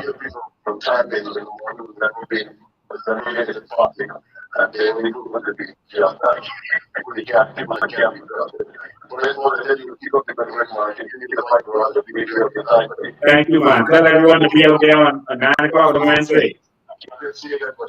All right, see ya. You know, and so while they're talking about that price control stuff, this is what Chess Cooper had to say about doing crime against tourists. I know crime against a tourist is simply a stupid thing to do. His scolding comes on the heels of crimes against tourists visiting the Bahamas, and just days after the U.S. State Department reiterated its Level 2 ranking of the Bahamas, warning visitors to exercise increased caution due to crime. Now, 60 cents of every dollar collected by the public purse comes from tourism, and it's on this reality that Cooper had this to say. We are reliant on tourism for our very way of life. We've maintained a high quality and standard of living, and therefore it boggles the mind that anyone would seek to kill the good. That's the Deputy Prime Minister. Listen, you can touch the tourists. Sorry, you can touch the Bahamians, but don't touch the tourists. Gonna go back to the straight to the phone lines. Good afternoon, you're live. Good night, how you doing? Okay. I want to do the math, so get your calculator. Yes. Okay. Okay. There's a problem right now with a piece of orders right now, right? Mm-hmm. They are disgruntled because, right, they are not getting their contracts, right? Yeah. Now, these are regulars now who always every 5 years their contract. Yeah. Right? Yeah. What's the max now? That's a small amount. Mm-hmm. I'm trying to remember the numbers we voted for PLP this past election. Right. Only, I would say, well, not even 1% of those who voted, less than 1%, being awarded contracts. What's it now? The rest are just bodies of orders. What's it now? Now, them being party supporters, right? Just coming on the money, they suffering, right? Yeah. They suffering. They financially are suffering going through. Now, watch this now. It was bold enough and have that vision enough to put the COI in this last election. You said this December we'll be getting 100 grand. December, we had already gotten that. So I know everybody who listen now, you are suffering. Parents, you all are suffering. You understand? Some people have some health issues, some underlying issues, and you need monies to deal with those medical conditions. Them account ain't sufficing enough to have enough money to deal with that problem. Yeah. This administration is not going to help you. Why suffer? The man willing to give you 100 grand and you do the carbon credit stuff. Yep. All of that. That's all I would say. You want to think about it. They less than 1% benefit from these contracts, and even them ain't even get in this contract.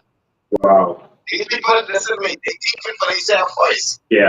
That's what they do. They think for you already getting that. You all go around this circle again. You all get mortgage to pay. Kids them in high school. You understand? You got underlying sicknesses. All this stuff. Why you continue to work with these people? Why? Yeah. Get your 100 grand and live. And invest. I come on, Lincoln. Yeah, man. You saw that big crane taking our natural resources. That crane, biggest buildings, some of the biggest buildings in this country. The crane. So this one about big you right here. We're having a cookout, a fundraising cookout. Yeah, we still got our beers. We're having a fundraising cookout for the COI. And so the COI Women's Alliance, yes, they're getting very active. The COI Women's Alliance presents gather for the feast. So Thanksgiving, they're going to have a Thanksgiving luncheon. It's going to be right there at our Pinewood headquarters. And so the tickets are only $15. Wow, you got order. You know what he said? You know, that's all they're making? Wow. But you ain't getting no Thanksgiving dinner that cheap from here. So thank you to COI Women's Alliance. That's not a giveaway. So $15. Thank you all so much. I will be there. It's going to be peas and rice, glazed ham, roasted turkey, all fish, stuffing, candied yams, baked macaroni. Oh my God. Love this. And there's going to be drinks and desserts, all right, on sale. So it's going to be at CIOI Pinewood headquarters, so you can come right here. And that's going to be, you can get your tickets from anyone you know in the COI or come to the headquarters during the week to get your tickets. It'll be on November 14th, starting at 11 a.m. November 14th, starting at 11 a.m. Make sure you are there. The tickets is only $15, and that's the ticket. It's a fundraiser. Well, we got to raise money to get this done. The revolution is not cheap, so we got to get this done. So assist us as we assist you, all right? And so just want to remind you that the Men's Alliance, make sure you can join up and be a part of the Men's Alliance. You can call the office number to see how you can become involved. That number is 804-4264, and see how you can become involved. There's also the Youth Alliance. You can call that same number and you can see how you could get involved or be a part of our Women's Alliance. They're already on the move and they are breaking off running. And so we're doing some things and we want you to be a part of this. We're structuring this and we are forming an army to go back and take this country over and give it to the Haitian people. Everything belongs to us because for too long we've been raped and robbed. And we gotta take our country back. All right. So, ladies and gentlemen, that's it for tonight. We got a long one tonight. You got to see what's going on. How everyone else has free reign to do whatever they want in this country, but the Bahamians are treated like dogs and treated like dirt. I guess Brave thought that, we're gonna give them some minimum wage, and we're gonna promise them some stuff. So now we can go forward with making them again. And maybe the people wouldn't mind. I think the Bahamians have sense. Bahamians can see when we are being treated like dirt. And there's only one reason we're being treated like dirt. And that's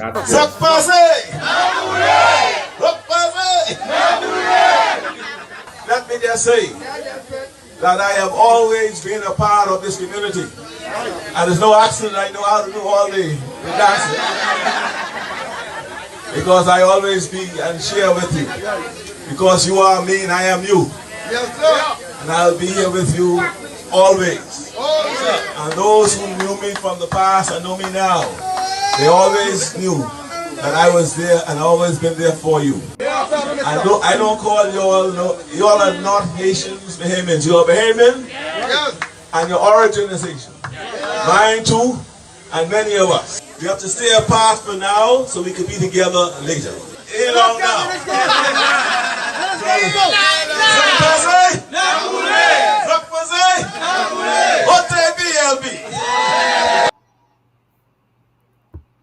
Change is going to come now, or it's going to come never. We got to stand up as a Bahamian people, and we got to make this happen. So, ladies and gentlemen, this Wednesday, as we said, we are going. We're going to start this movement in the right direction. We are going to fight our country. We've drafted the bill. We're going to deliver it to each and every member of Parliament. I want you to come with me on Russell Square. I'm calling you. Come with me. Take the day off. Calling this, calling there, get it off. Calling whatever. Let's go save our country. You see the mindset of these people who are to come. You see how they have made a lot to whatever they want in this country while the government pretends like they don't see it, like they don't know about it. It's time to change the government. It's time to change. Who's going to stand with me? Question. The Asian woman said, there's enough for us to do small. This one is over. He said, we'll never go with this time. That's simple words. Asian lady, she's going to watch this.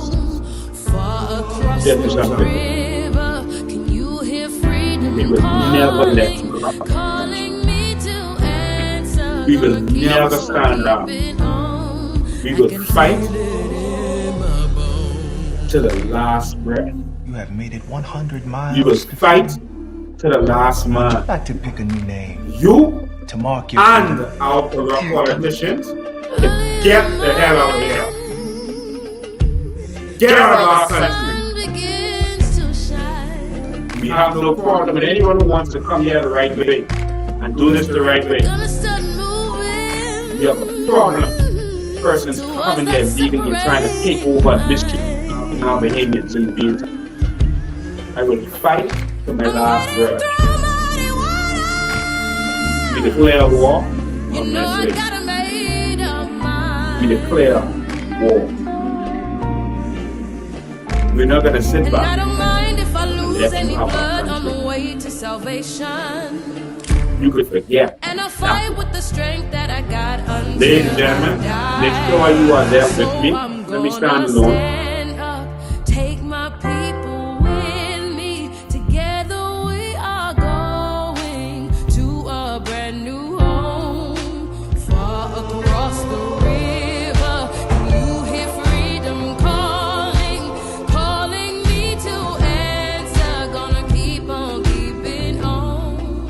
Welcome to the Underground Railroad.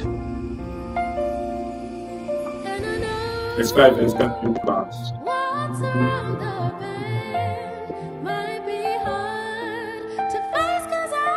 Never thought I would have to fight for this. Time is to come. Stand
I never thought the day would come when the foreigners would be coming in our lands and telling us that they're taking this, get off our land.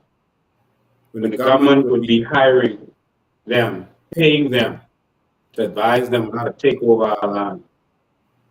And the Bahamians would just sit back. Never thought I would see this day. Ladies and gentlemen, I'm going to be there Wednesday. I'm going to be fighting for our children and our children's children. Hope to see you there. Wednesday, 9 a.m. Be on time. Ladies and gentlemen, as you know, change is not coming. Change is here. The time has come to stand up or die. What do you do? See you next time.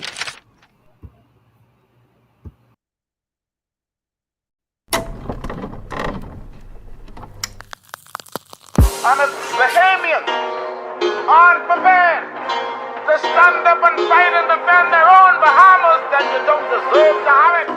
Now let that sink in. Come on. Change ain't coming, change is here. You can hear it, you can feel it in the air. All politicians, put your hands in the air.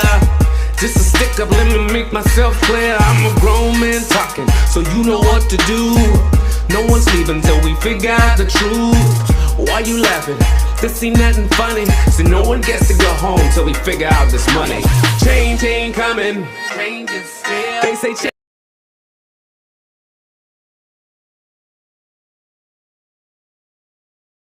Change ain't coming, nigga, change is here.